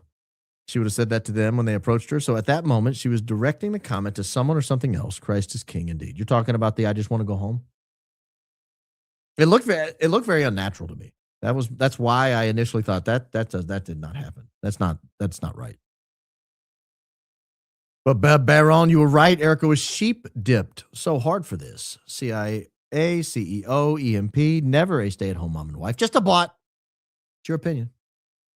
New to high IQ team. Could ballroom and scientist missing disclosure be all from our favorite alliance? Christ is king indeed. The ballroom could be for sure. Missing scientist, I don't know. Alien disclosure, maybe. I don't know. When do you think President Trump will get tired of using all the flags toys? He used the militaries. He used the CIA for a few psyops, all copycats, all an assassination and almost shooting, stock market, etc. I haven't even gotten into the insider trading on the stock market. It's getting out of control. There are people making massive bets on oil right before announcements, and it's happening over and over and over. And these people are making a lot of money. ABS is as cringe as EK, but I love the green walls. I will say that her set is dope. Like if I can't knock everything about somebody. Her set is so good. Now, the danger of having an all green set is sometimes you show up in a green sweater like she did, and she just sort of blends into the background. But the set is great. She has a great set, great camera angles. It's just wonderful. Great lighting. Does a good job with it. Thank you, Shannon. Thank you. I can't pronounce that. Super sticker. Thank you. Rachel. Thank you. Very kind. Hey, Baron, I'd be delighted if your audience would do something kind tomorrow and honor my son who will be turning 15 tomorrow. He passed when he was 20 days old. Ooh. His name is Rylan. Love your show. P.S. My high IQ 21-year-old daughter watches. Please say hi to Hayden. Good afternoon, Hayden.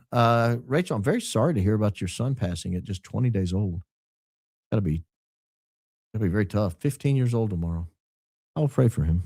I'll pray for you and your daughter Hayden. Thank you for sharing that. Thank you for the generous gift. A while back, I started an exorcism fund for EK. Just take that donation in this one, and let's find Allie Beth a great ENT.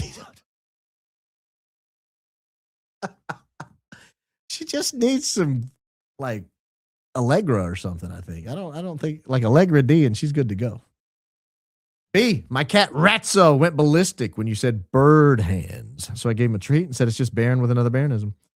Yeah, I was shocked she went to bird hands. Irony. Allie Beth Stuckey is horrifically unrelatable. Ben Rich, former head of Lockheed Skunk Works.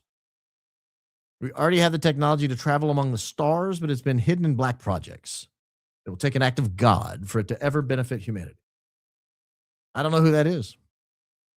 Pretty wild if true. ABS needs to join Candace's book club so she can make him a sandwich with us. I will personally purchase her membership to the book club. Christ is King. Jesus loves us. Bless you, my B. Bless you, my B. Christ is King indeed, my B. Ooh, I probably shouldn't say that. Kind of ugly. Apologize. But Baron, get a daisy. You're bad at your job. I laughed so hard when you said that so naturally and fast. Get a daisy would be a very good t-shirt or sticker. You're a national treasure, sir. Go Max. Christ is King. Christ is King indeed. And thank you for those kind words. Baron, I'm so glad your pod is no longer that ominous 33. Congrats on moving up the charts to 29 on Spotify. As a listener that's been here since Google Trends show, I'm happy for this high IQ outfit. I haven't looked today. Is that where it is? Hold, please. Hold, please. Yeah, still 29. Let's find trending. See if it's still high on the trending charts. Oh no. Oh, up to 30. Oh, great. Now I'm 13 in trending. Oh, man, I'm up there with some good ones too. Holy mackerel. Look at this. Some good podcasts up here. Mel Robbins, your humble host. Sean Ryan, Huberman, Theo Vaughn. Goodness gracious. Tim Dillon, Y-Files. Ladies and gentlemen. Thank you. Thank you. That's you guys. That's not me. I can't listen to it. Holy man, I'm speechless. Thank you. 13 on the trending. 29 overall on the news. Wow. In December 2001, Notre Dame fired football George O'Leary. Only 5 days after hiring him, his resume had listed things that weren't true. That's what I mentioned that. I forgot his name, but yeah, thank you. Yeah, can you imagine Notre Dame, they fighting Irish, firing a guy named O'Leary? Must have been bad. Must have been bad. Guy was literally born for that job. Thank you, Steph. 5 new Mimbos headed someone's way. Stuckey made my blood boil by using God against freedom of thought. She's deceiving. She's using God's name in vain. Disgusting. Ooh.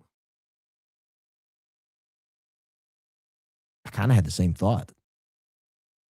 I hope Tyler Defense has been watching. If I was a juror, I would have to find him not guilty. Too much doubt. Thank you and Candace for opening our eyes. We don't know what the jury's going to see. I'm just saying at the preliminary stage, it looks like they're not confident in their case. Like, seal the deal. If you are confident in the case, stop all the nonsense. Stop the conspiracy theories. Put mom and dad up there. Yes, he confessed. He said he did it. End of story. Good night. Have a nice night. Put Lance Twiggs up there. Yes, those are our texts. That's where I was when I sent him. Good night. Put the forensic examinations of the phone in there. Yes, this is who sent them. This is where they were sitting. Here's the IP address. Here's the geotag of where they were. Good night, good night, good night.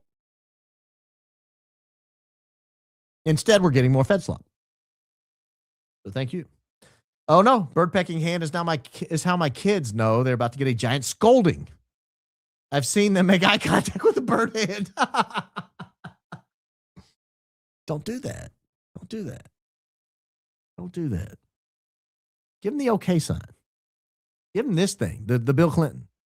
I did not have, give him one of these. Not have sexual relations with that woman, Ms. Lewinsky.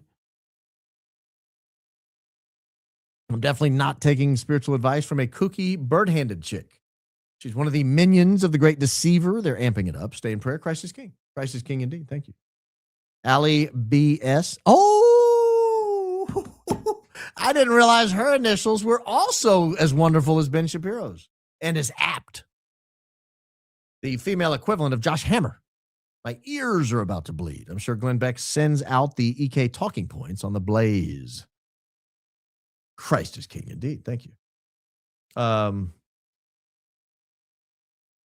said this from the beginning about Erica. I am a widow. My husband was killed when our boys were 4 and 7 in 2022. Not one time have I presented myself the way she has. Nothing she does shows a grieving widow. Nothing. I'll say it again because I think it's important at the risk of being accused of repeating myself. The people who are hardest on Erica Kirk are not men. They're not people in the media. They're not podcasters. They're widows. Widows have no patience for her. They don't believe her. That's who's hardest on her. I have a 7th grader who's dealt with mean girls, and you're so on point. Peck, peck, peck. You nailed it, and I can hear how annoyed you are with her. Get a Daisy and go Max. Yes, I'm hard on her because I've dealt with people like that. We had a group of those mean girls at our school. They hurt my feelings. They ever followed a murder case from beginning to end as true crime, regardless of how high profile? Same rules apply. Baron, did you miss her up-talking opinions? Opinions? I actually did. I have to go now. I got to go back and watch it again. Thanks. I actually did miss it. Do Erica's kids think Nanny or EK is mom? Well, I don't know. I don't favor this woman. I don't like the cut of her jib.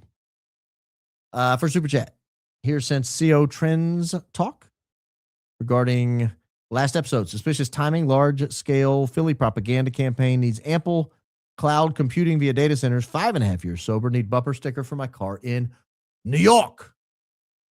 We're working on the stickers. We're working on those. I heard, who was it that called it Boston today? Was that Danks? I know Coach calls it Philly. Danks calls it Boston. I was like, man, now I got to come up with a city. I'm gonna go with a weird city like Rochester. That's so Rochester. Because nothing's that you're never gonna get news out of Rochester. You might get news out of Philadelphia. Like Boston's a world-class city. I might actually have to cover news about Boston. I'm never gonna cover news out of Rochester. Right? Or Flint. Well, I might out of Flint. I don't know. They kind of act up over there every now and then. Christ is king indeed, Durham. Thank you. As a mom, being a mother doesn't make you maternal. Agreed. Here's some money. I love how they keep trying to take you out. It won't work. Oh, thank you. I appreciate that. I hope not. I can hear Allie nasally saying, you can't sit with us. I'm going to have to watch Mean Girls this weekend. You can't sit with us. Our table's full. On a member show, you mentioned you can't relate to taking action. Our forefathers took action for not a lot less. Thank you. And voting, talking and voting has proven to do nothing. It shows we're consenting to the evil. Yeah, I just, what are you going to do? What are you going to do? And I would argue our forefathers did not take action. They had no voting booth. They were subjects of the British crown. Eating a bowl of just marshmallows in honor of Nurse Casey. Oh, no. Oh, no. I promise you she can relate. I've never done. I can guarantee you I've never done that. Finest frog hair. Communism. Yes. See video of Run Losi. Speed of suspect, not TR. I don't know what that means. See video of Run of Losi. So you're saying watch the video of the guy running across the roof? Speed of suspect, not TR. You're saying he's not athletic enough to have run that quickly? Am I interpreting that correctly? I don't know that I've ever timed it out. And if I did time it out, I don't know that I did any math to figure out how fast that is. I don't know that I've ever done the distance of how far he ran. What is that? I'd guess that's got to be 80 yards or more, right?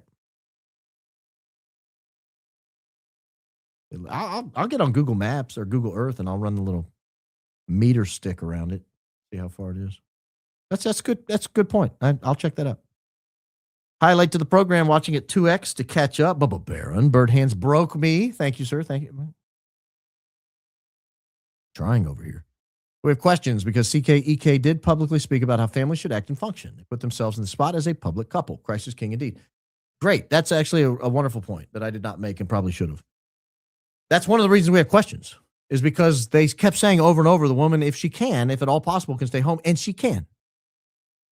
She's rich. Like rich. Good point. $5 for for Allie's neti pot fund. Oh, guys, she's got a cold. Come on. Not her fault. This is allergy season. Where does she live? I don't even know where the Blaze is. Or I don't even know if she was at the Blaze. Like maybe she works remote. That's funny. Neti pot fund. That is funny. I had a neti pot. Thank you, Elemental Self. This is off today's topic, but I remember you doing an opening statement about Tot. How do you feel about they got him, guys. They got him. Or her, Granny. Oh, man. R.I.P. Granny. The birds and the bird boxes. Oh, my. Bird hands and bird boxes. Yeah. So Mrs. Coleman comes to me. I think this was today. Pretty sure it was. I was eating breakfast. And I was standing because I stand when I eat. I don't sit down to eat. One of the requirements of having a house is I have to have a high counter. I cannot sit down and eat. I have to stand. I can if I'm at a restaurant, but I don't sit down at home. And so I'm standing at the counter eating my breakfast. And she said, "Is there something to the birds?" And I said, "What do you mean?" She's like, "The bird sounds." I was like, "Why?" Because she says, "I was watching Andrew Hiller. He's a CrossFit podcaster. So I was watching Andrew Hiller and there were bird sounds in the background." And I said, "Did he say anything?" She said, "No, he didn't say anything about it. I could hear him in the background. Like, is this a thing?" I was like, "Yeah, it's a thing. It's awesome." And it works. It really does reduce your stress. I've been listening to the birds. Someone mailed a bird box. I've been listening to it. It's great. Great. Trying to ask you a question about Vance Kirk domain, but each time I type it in, they tell me message not sent. You know what I'm talking about? Yeah, we've covered that many times on the show. Many times. It was, if we set a precedent that widows are off limit, it's not good news for the husbands of the country. Yeah. Widows may not be investigated. I don't think Mrs. Coleman would off me. Right now. I'm sure there have been days where she's like, "Well, widows are not off limits, so we'll see what tomorrow brings." In Allie Beth video, is that BB in the portrait? No, I don't think, but now I've got to know. Let me open the run back up. Really? No, surely not. Hold on. Now, I don't know who that is. It looks like a pencil drawing of somebody. Hold on, I got to knock some of the light out of mine. I don't know who that is. It's just an old man. Probably some random oldie. I don't know. Scared me there for a minute. If the answer was yes, we were going to have an issue.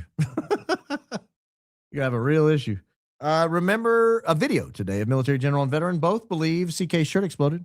Not a lead round. I can't remember where. I believe you. Allie Beth Stuckey, kind of sucky. Well, on that video, I'm not going to say her whole life is. Baron, please tell CO that Nate is on her side and she needs to stop linking him to Gary. Christ is king indeed. Okay. I think she's still a little sore about the way she was treated when Mitch first came on the scene. If I had to guess, I haven't talked to her about it. The onslaught is going to be unbearable. Sounds ominous. The people, mostly MIGA, that was with an M, that say not to criticize Erica, the widow, shouldn't criticize Thomas Massey because he's a widower, according to them, or Joe Kent. Look how the FBI press photos show different version. What does that mean? Why our most important people written video statement, Mike Mitchell. Yeah. You've asked a bunch of great questions that we can't answer. Hopefully we'll know. We'll probably know more on the 18th if I had to guess. Imagine is Lance's pre-recorded statement was AI generated. Ooh. Have we confirmed he's an actual human being? Baron, Erica is not just a widow. She's CEO of an organization that's pushing on our kids in schools. Think she loves our kids more also? No. Baron, my brother was saying we should call the Fed sloppers Sloppy Joes. Fed Sloppy Joes. I like it. Fed Sloppy Joes. The defense attorneys are paid by the state. They also receive federal money. There's your answer, in my opinion. Christ is king. Indeed. I don't know that I've never heard that they receive federal money. Is that true? I don't know how they pay their people in Utah. Less witnesses in the preliminary means they don't have a very strong case and plenty of material evidence. This isn't the trial. Clearly, they are confident.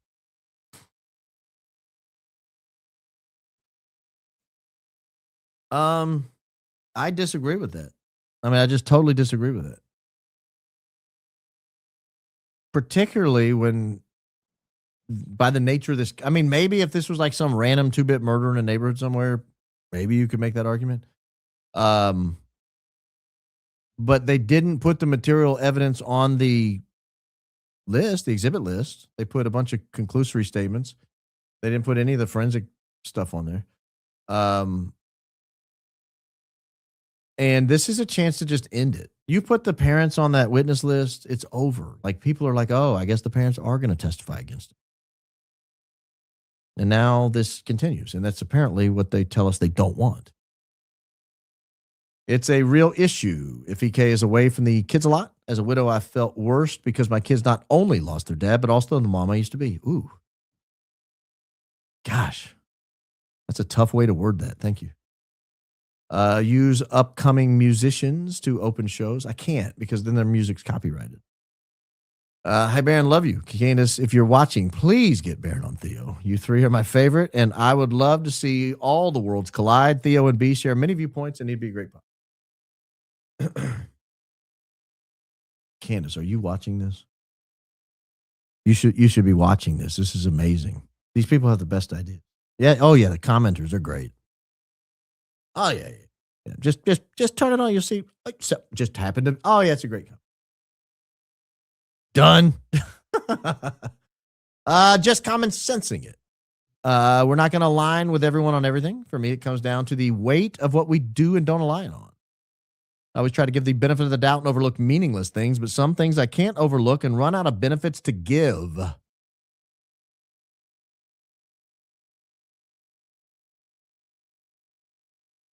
That's kind of where I am, just common sensing it. I'm trying to look for some needle in there that I could pull on, but I kind of like that.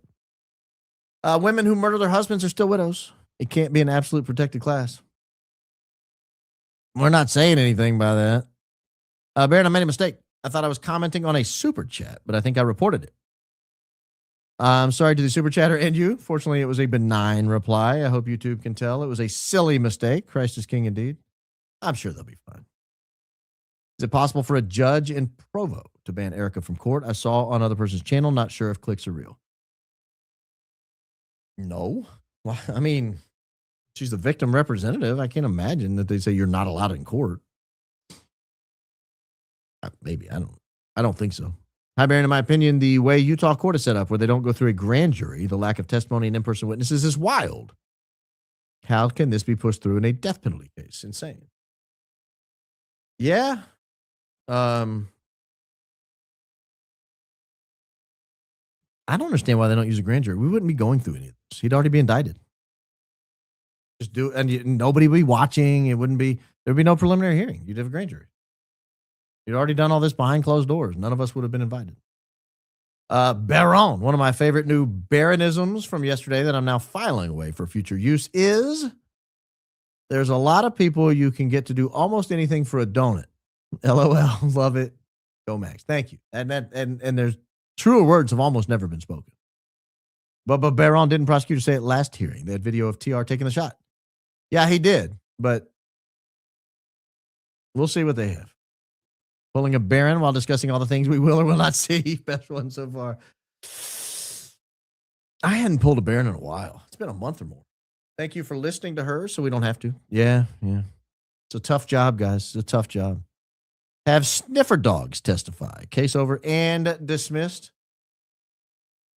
Fido, if that is your real name, may I call you Mr. Fido? When you were in the woods and your tail was wagging, and your nose was on the ground, did you smell anything in particular? No? Okay. I listened to you while in labor. Woke up 10 centimeters ready to push, and your show's getting me through these last newborn nights. Thank you. Ezra's 2 weeks now. Christ is King. Christ is King indeed. I highly recommend it during labor, ladies and gentlemen. We have witness testimony. This is a creditable witness. You don't have to explain it to the husbands. They'll be fine. It's like just tell them it goes quickly when I'm on the airway. Sherlock Holmes of our times, amazing always. Thank you. Love learning legal lessons. I love alliteration, so that worked. I do try to sneak a little alliteration in. I tried to today and it didn't work. The easier way.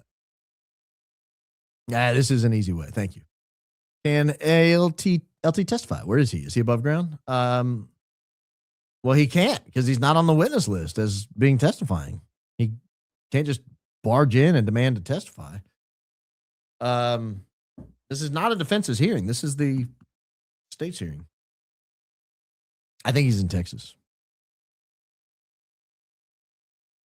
Remember the kill switch talk yesterday and keeping old cars? ADAS already runs on real-time driver data logged to manufacturers' cloud servers. Huge chunk of Mobileye.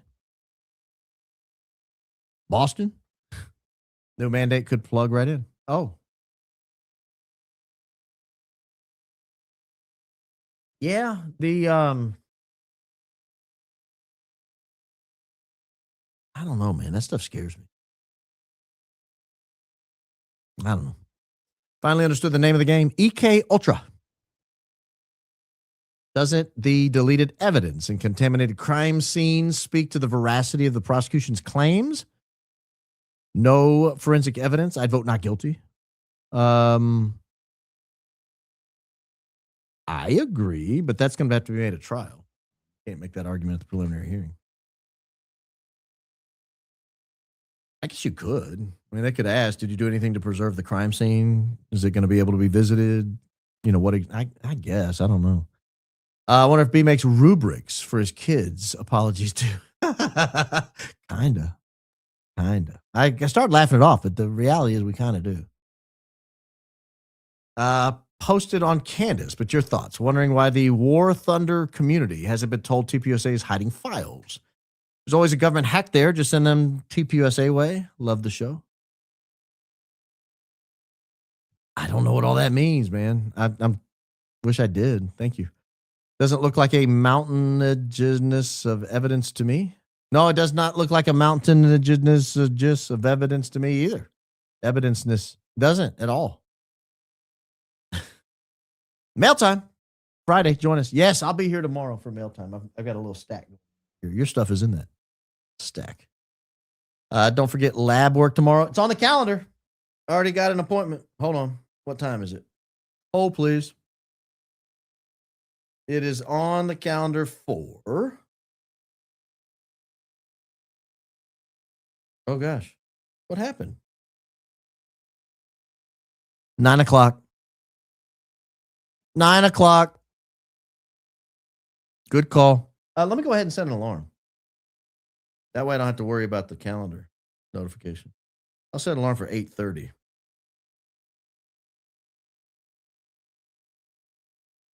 Leave for labs. There you go. I will tell you soon if my iron's too high. You know it's going to screw me up if it is, though, because you can't work out for a few days after. Gatekeeper is usually the one furthest from the gate. In this woman's case, she should stop mistaking her ego for divine authority. She must think she is the receptionist for heaven. Stop. That's it. Stop. That's it. That's such a weird clip. B, may I remind you your members chat on Looney?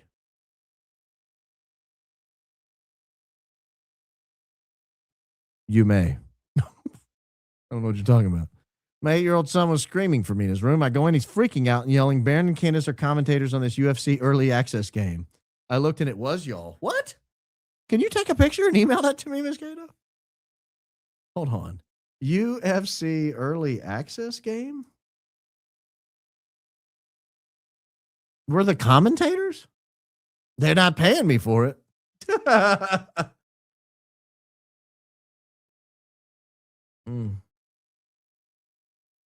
That's interesting. I have to check that out. Y'all better butter my roll. I want 10 cents, maybe 20. I don't know what that means. It may be a very valuable franchise. Maybe I need 30 cents. Dear humble host, here's a tip for the Garys that will not be giving you a well-deserved tip. The sacrifice you've made to follow God's calling speaks volumes. Thank you is not enough. I pray for you and the Coleman fam daily. Christ is King indeed. Thank you, Aggie girl. I genuinely appreciate that. Thank you. Thank you. I could not have laughed harder at the Fed Slopper letter of apology. Brilliant. Christ is King and God bless you, sir. Thank you. Thank you.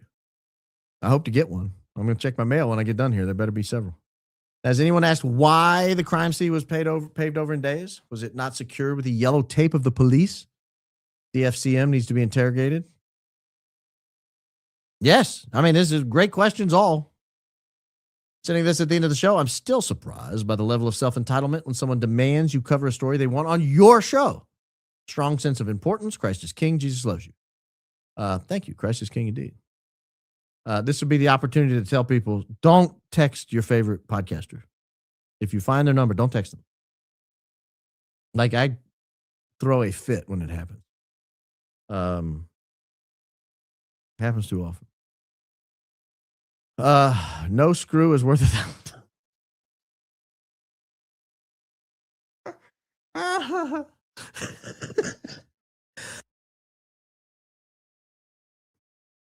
I just say stuff.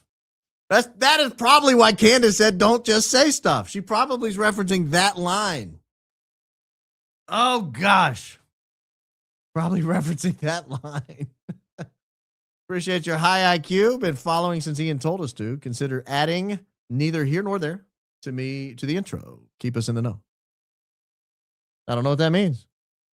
You guys are so nebulous sometimes. I don't know what you're saying. Custom Wordle with kids. Their word, Baron podcast. Wow. That's a long Wordle. Hope you get more than 5 guesses. Appreciate everything you do for truth. Much love from your best Alaska supporter. Go Max, Christ is King indeed.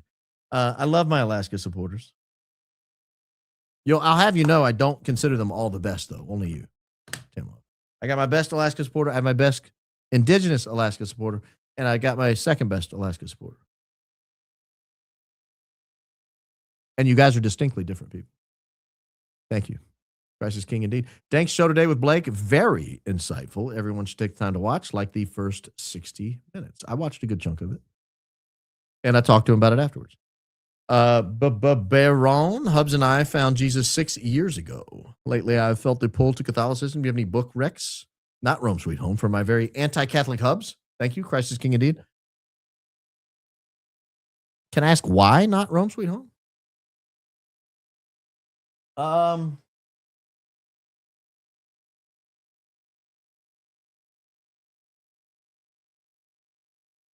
don't know why not that one. I think about that. That's like my go-to.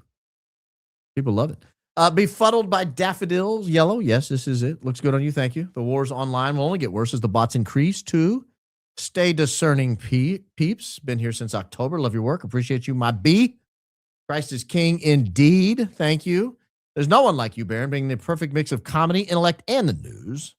100. We're lucky to have you. Thank you. I appreciate that. That's very kind words. Thank you. A new start. 33. Oh, no. Cash is going to send you to Valhalla.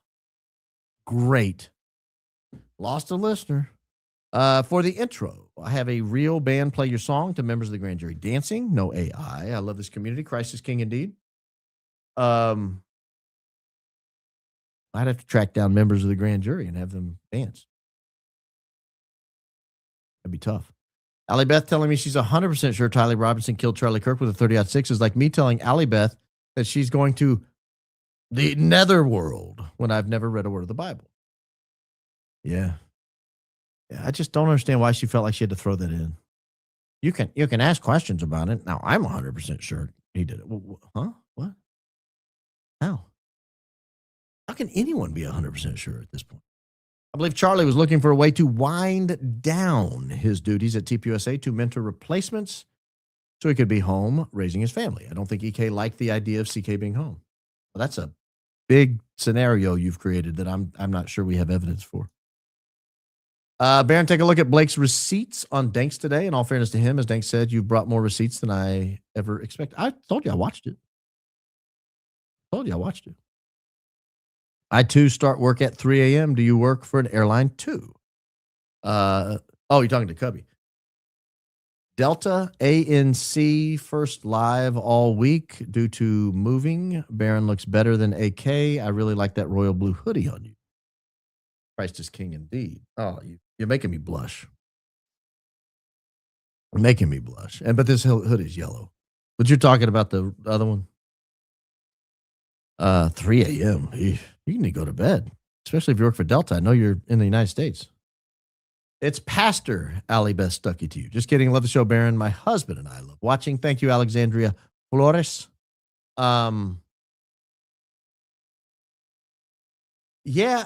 not a pastor. I said that, but I don't think she is. I think she's just said something ugly. Dear Erica, Amber Heard wants her fans back. I'm getting frustrated every time I watch your lives. All it does is buffer. Takes the fun out of it. Oh. Check your Wi-Fi. I will do what I can to live long enough to see the LT testimony video. No promises. Happy Mother's Day to Mrs. Coleman. Christ is King indeed. Thank you.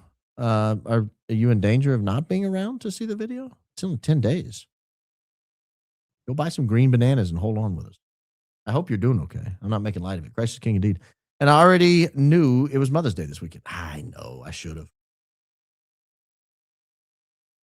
Had to share. My toddler said the full Our Father prayer tonight on his own. Such a sweet, beautiful moment to witness. Christ is King indeed. Courtney, that's really amazing. When my son was really young, I would do the first part of the line. He would do the last. Like, Our Father who art in, he'd go, heaven, hallowed be thy name. And that was kind of a fun way to do it. Have you heard if Roll That Beautiful Bean footage is okay? Haven't seen him in a while. Keeping all of you in prayers. Christ is King indeed. Love from Coleman. Beautiful Catholic sites here, by the way. Oh, you know who saw my daughter, my 7-year-old, was at the Shrine of the Most Blessed Sacrament yesterday, maybe? One day this week. She rode down with some friends. I've been there. I've been to the grotto. I've been to the shrine. There's great Catholic sites in Coleman. Been to the place that has those sticky orange rolls, All Steak. Yeah, Coleman's a great little town. Got a little German restaurant there. Great town. Home of Paul Bussman, Corey Harbison. Good people there in Coleman. Thank you. Is Ozempic epidemic condition for plebes starving? Ooh, I don't know. That's a good question. Circle is not the same as sphere, aka globe or ball. There were other Hebrew words for those descriptions. The biblical view was not heliocentric, it's geocentric. More like a snow globe on God's desk. Love your show, brother. Thank you, Titanic Electric, for that visual representation. With disclosure coming with that word, fear-mongering, I'm getting the X-Files 1998 movie. Such a simulation. Yeah, there's something's afoot, guys. Something's afoot. Valhalla VF2's video got taken down, so be careful. That is why I'm not saying anything. Precisely that condition. Not his video. I did see his video was taken down, not his in particular. I've seen a lot of people's videos. If not taken down, just totally tanked. Ask AD to load 2 music plats to download. Don't know what that means, but Christ is King, indeed. I know what that means. Maybe we should start loudly voicing justice for TR now and let them know we are already onto it, making it harder for them to convict him. Look, I don't want him convicted or not convicted. I want there to be truth discovered in the trial. That's all I want. Oh, please. Am I the only one that tracks every helicopter that flies overhead to see what it is? Am I the only one that does that? Hold on, where am I? South. There we go. Guess I'm the only one. That one was low. Yeah, I just want justice. If he did it, I want him convicted. If he didn't do it, I don't want him convicted. Off topic, have you visited the George Jones Museum? I'm jealous you live so close to the history of the greats of country music. Tammy, Conway, Loretta, Alan Jackson, go Max. I cut Alan Jackson's lawn once in high school. I washed George Jones's car at the Brentwood Auto Wash in high school. I didn't know who he was. This is a funny story. I don't know if I've told this on the show or not, so I'll tell it. I worked at the Brentwood Auto Wash. I was on the towel side this day, where you kind of, wipe the water off and hand the keys back. And I walked over to give the guy his keys, and I looked back at his Mercedes, and it said no show. And I said, "Can I ask you a weird question?" He's like, "Sure." I said, "What's no show mean?" He said, "Well, back when I used to work, a lot of times I wouldn't show up for work." And I was like, "Well, it's a nice Mercedes. You must have shown up sometimes." He was like, "Well, when I showed up, I was pretty good." I was like, "Oh, okay. What'd you do?" He's like, "I'm George Jones." I was like, "Oh my gosh, I've heard of your name." I didn't know who he was. But I got to meet George Jones that day. And I was working at this temp agency, and I was young, so all I got to do was lawns. And we were mowing grass on this. I don't know if you know who the Ingrams are. They're like billionaires. They donate all the money to all these causes in Nashville, Vanderbilt and everybody else. But I was on a crew that was cutting their lawn. They had a cool lawn. They had a polo field in their house, a polo field out front of their house. And then they had like homing pigeons. I probably shouldn't say this part because I doubt they're still there. They had cockfighting rings. Like it was a setup up on the river, on the Harpeth River. And we were cutting their grass, and they were like, "Well, next week we're going to cut that grass down the road down there." And it was Alan Jackson's house. We went down there and cut his grass. So yeah, it's been interesting growing up around here. Met all kinds of cool people. I'm late. Sorry if this was said. ABS contradicts herself. She believes salvation can't be lost. So how can someone's soul be in jeopardy over EK criticism? That's above my pay grade. I was not aware of her salvation can't be lost position. I don't know. I think most of us would know the theme song pretty well by now. It'd be really cool to make a music video out of 2 to 3 second clips of fans singing it. That would be cool. That would be pretty cool. Not me rewinding to 2307 after the super chat accusation. I'll defend you and say it was a mouth noise, but it definitely had that old truck starting on a coal mine flowing by. Your mouth owes you an apology. Oh, now I got to pull it up. What was it? What time is it? We have time to be messing around with all this? Yeah, we got goodness gracious. Did I make a truck starting up noise? 2307. This was yesterday. All right, we're going to find out. 2307. We'll all find out together. I'm going to play it out loud for all of us. All right, here we go, guys. This is going to be me watching me humiliate myself. This is rare air. There I am, right there. All right, here we go. That's 22:56. We got about 10 seconds to count down here. Elementary school looking for a principal and say, hey, you want to be a tech entrepreneur? No, I mean, it just doesn't make sense. If you're a Hollywood producer, you don't typically go to a small Baptist Christian school in Lynchburg, Virginia and say, you got anybody that could be a producer or a chief of staff? Did you hear it? I didn't hear it. Maybe that wasn't it. It's weird watching myself. Not doing that again. I'll have to check that out. But thank you. My mouth owes me an apology. Sorry. You're forgiven. 2/3 of an inch is not acceptable in the USA. Oh, you talking about the allegedly side. Woo! I didn't know where we're going there, guys. Sorry. I thought this had taken a terrible turn. Happy Mother's Day, Mrs. Coleman. Yes, Mrs. Coleman. Happy Mother's Day. Hey, Baron, your show is awesome. My sister turned me on to you, and now we're both hooked. Thanks for the great Coney. Love your opening statements. So glad to find you. Keep having fun. Christ is King indeed. Heart prayer hands. Thank you so much, Marshall Lynn, and thank your sister for. God bless our community here. Yes, got a great community. Baron, will you please tell Mr. Kimmelkiss we can enjoy our 20. Oh, you're Camel Kiss up there. Mr. Camel. We can enjoy our 27-year anniversary as soon as we're done here. He's pacing. Well, depends on what you're going to do. LOL, thanks. I'm assuming you're going out to dinner. Mr. Camel Kiss, we're almost done. Give me just a few more minutes. Bless you and yours. Thank you.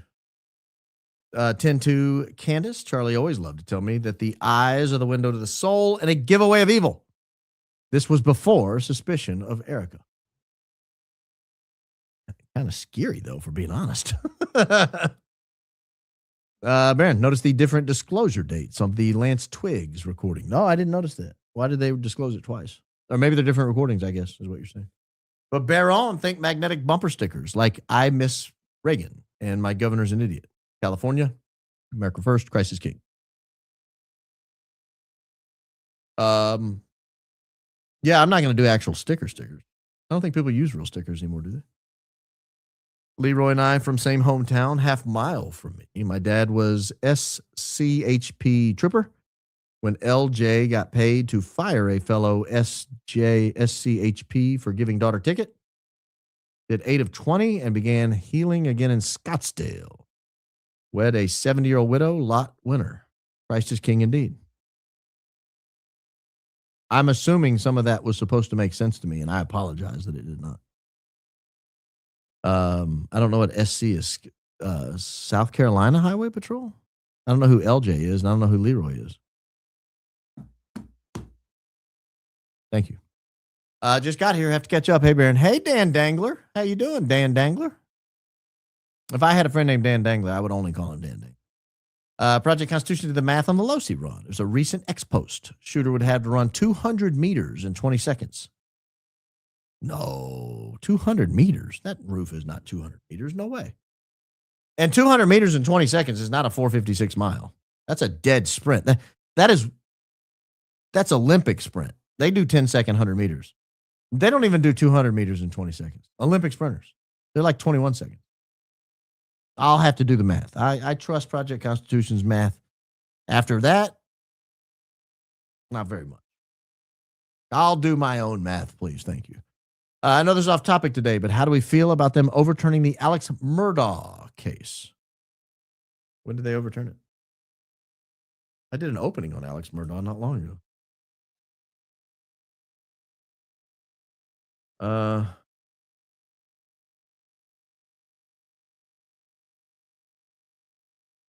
Did they?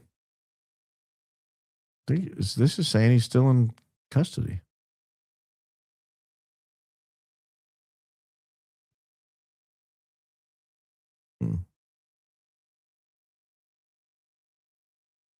Okay. I'll have to look into that. Started watching reels before your Candace collab, and now because of the last few shows, watching episodes. I really hope you succeed. First time donating to a podcast. Thank you, Jennifer. I appreciate that. Very kind of you, and welcome to the program. City, how about Sheboygan? That word makes me laugh every time. Sheboygan. I actually have family, I think, from Sheboygan. What was her last name? Hallbach. Hallbachs. The Hallbachs in Sheboygan. Multi-generations back. Helga is on point. That's how Allie BS always talks. My apologies. I don't watch a lot of Allie Beth Stuckey. She needs some Sudafed. I also eat standing up, so glad I'm not alone. You're not. You're not. When I'm out to eat and have to sit down, it's weird. And like if I'm at the house and all the family's sitting down at the same time and I sit down, I'm like, I'll stand over there and just talk loud. Baron, your comments regarding kids in court system struck a chord. I volunteered for the kiddos in the system and couldn't bear the heartache either. Our system is so messed up. Bless you and your family. Christ is king indeed. Yeah, it was heartbreaking. It was heartbreaking. Finally able to catch the show live. Saying thanks for all you do and a shout out to the entire High IQ outfit. Christ is king indeed. Thank you. Thank you. Welcome to the live show. Happy Mother's Day to all the grand jury mamas and to Mrs. Coleman. Yeah, thank you. It's not a cold bee. That's just her voice. I also subscribed during the paper and hat phase and really thought you were a hat guy. Christ is king indeed. I have hats.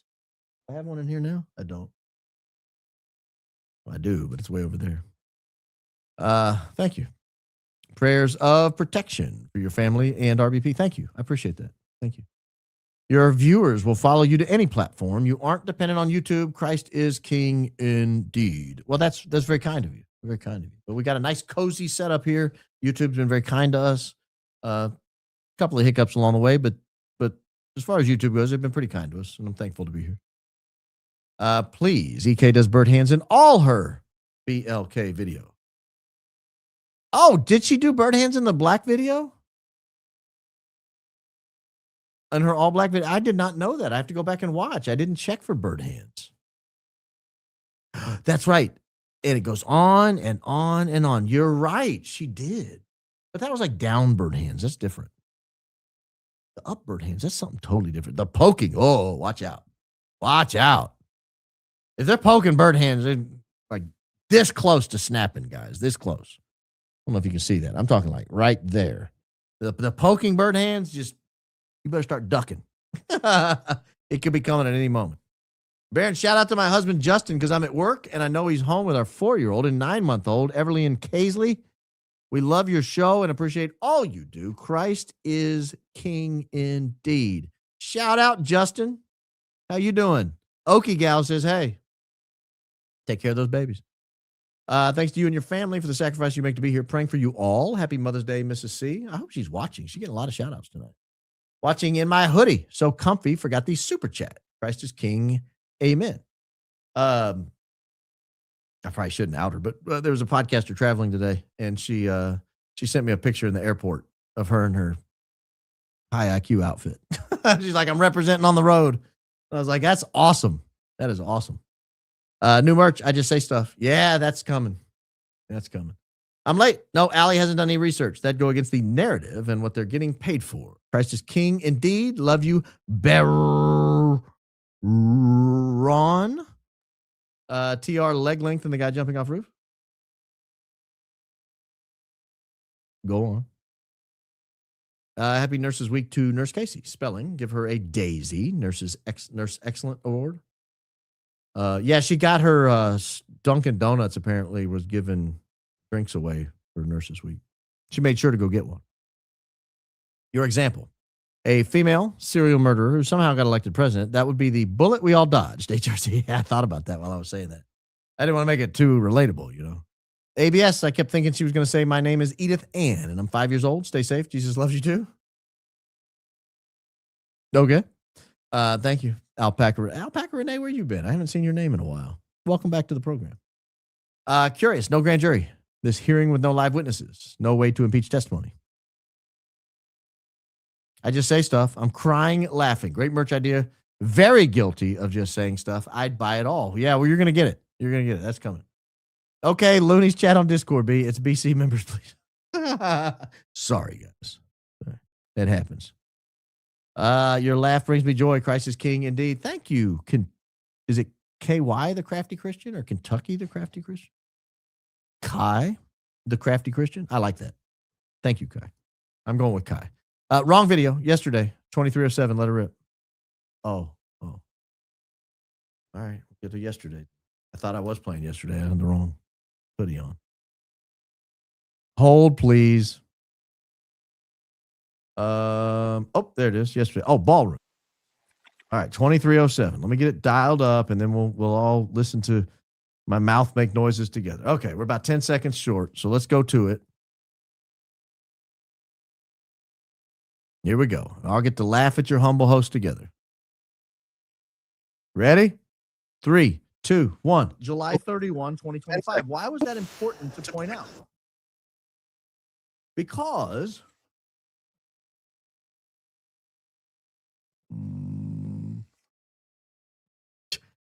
I don't think that was my voice either. What was that? Oh my gosh, guys. I apologize. I must have burped because I did lean in. I lean forward. Yeah, oh gosh. I apologize. Yeah, that was right next to the mic too. Golly. And you guys kept watching? I'd have been out. Don't do that when I'm watching. You podcasters take notes. Don't do that. Don't do it. I'm out. You make that noise, I'm out. That sounds like I was manifesting. Sorry, guys. Well, I told you I ate before the show yesterday. First super chat. I like the idea of compilation grand jury jamming out to the RBP song. That would be fun. I thought they could only use recordings for prelim if the witness was no longer available. No? So are they saying he's permanently unavailable? I don't know the rules in Utah. I'll be the first to say I do not know the rules in Utah. I know that would not be allowed in at the trial. I mean, you're not going to be able to introduce his recorded statement. That's like patently hearsay. Crawford versus Washington, 2004. Hearsay or confrontation means confrontation. I want to say Clarence Thomas wrote that. Thank you, A New Start. Leroy Jenkins, evangelist and faith leader, prison for conspiracy, arson, cop's house, moved out of home to USA upon release. Maybe different Leroy. Oh, totally different Leroy. I'm talking about the video game where he screams Leroy Jenkins and runs in. If you do a YouTube search for Leroy Jenkins, you'll find it. It's great. It's old. It's great. I love your humble home office vibe. Perfect. Well, this is indeed my home office. You get what you get here. This is my desk. This is where I work. I mean, this is a little different because I've had to sound treat it and lights and whatnot. It's still a home office, very much a home office. I'm assuming that some of that was supposed to make sense to me, and I apologize that it did not.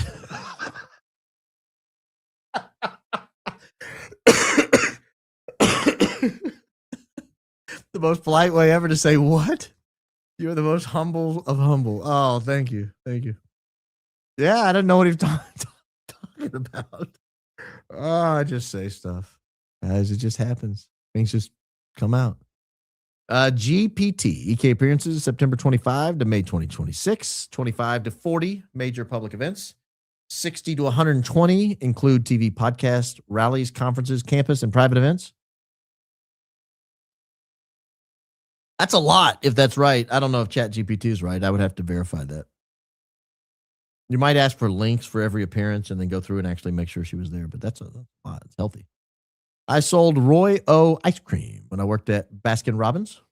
Oh, get it? Oh, Roy O. Didn't we decide on the show daiquiri ice was the best Baskin Robbins flavor? I think we decided that not long ago. But Byron, what's your honest feedback on Little League coaching? Daddy ball is the worst. Where we play, it's actually pretty good. It's pretty good. The coaches are fair to their own players. The kids learn a lot. They progress over the years. So, 8U, they're not very good. By 10U, if they can track a ball and get pretty close to where the ball is supposed to be and they can field most ground balls, then, you're moving in the right direction. By 12U, you're expected to field the ground ball, catch the fly ball, not overthrow first base or not throw behind the runner. The catcher's supposed to be blocking the ball by that age. Pitcher should be able to throw strikes. You're supposed to swing the bat. We're not striking out looking. We're not up there to walk. If it's at your eyes and there's 2 strikes, go ahead and swing at it. I don't care. So the league we're in is pretty fun. It's pretty fun. Nobody takes it too seriously, but they take it seriously enough that kids actually learn something. I've followed my sons in the same league for a number of years, and as they've moved up, like my now 14-year-old's playing in a 14-year-old team, and they're pretty good. Like they're pretty good. Ball hit to them, they get the ball, throw hop, throw them out at first, plenty of time. Strike out, throw down, throw it around. They're doing a pretty good job. So it's unfortunate if you've got a tough league that you're in. Thank you. I cranked it to high volume thinking to be quiet. And the sound of Satan screamed in my ear. Oh, gosh. It was so bad. Tiffany, I'm humiliated. But I am who I am. That's my Popeye moment. I am who I am. You get all of me, guys. You get all of me. Even low grumbles. Brutal amount of Allie Beth Stuckey tonight, but you're the goat bear. Yeah. Sorry. Speaking of grumbles, go to the grumblers for a second here. 8:47 p.m. I saw the pecking bird hand and knew she was liberal. Also, us grumblers noticed she likes green on green on green colorway. Keep going, Max Barron. Yes. I like her set is dope, but I don't know that I would ever wear the exact same color sweater. Like that I would change. I would do something differently there. Next time you want to play Allie, please have a Baron moment. We prefer watching you stare at us while it plays. It will save us brain cells, save the IQ. Thank you, Ms. Weedman. I'll take care of that. Baron for Allie Beth's Bible quotes. She missed one of the most important ones, Matthew 7:1. Judge not, lest ye be judged. My TV is giving warnings. Unknown green on green lady up speaking word salad detected. Have you guys noticed Ring doorbell cams are getting a little creepy? Like a long time ago, it just said there's motion. Like, a long time, a couple years ago, it would just say there's motion. And then they changed it. It was like, you could tell if it was a dog or a person. It would be like person detected. And it would be like dog detected. Now it's like, Pizza man is here. He has 3 boxes. Oh, he tripped on the first step. He's about to ring the doorbell. It's like too much detail. Small child carrying basketball, tripped over dog. I'm like, oh. Let's go back to motion detected. I'm a little weirded out by what you are picking up and able to detect. You get them all over your yard. And so every time a dog walks by, it's like small dog walking. I'm like, I don't need to know that, just ignore, please. Trigger Smart's wife said the greatest thing I've ever heard about demons and why they attack so hard against good people. Satan doesn't need to go after those he already has. That's pretty smart. Trigger Smart, you got a good one. Moon Goddess. And I finally picked the right color hoodie today for the first time ever. Yellow. Woo hoo, Christ is King indeed. And Grumblers. Love you, Baron. Thank you for everything. Thank you, Grumblers, for everything. You guys are kind over there. I don't give a dog. Can I be on the Baron and Candace team? I didn't make my junior high basketball team in middle school or the cornfields when they only had enough players for the court. You're that bad, huh?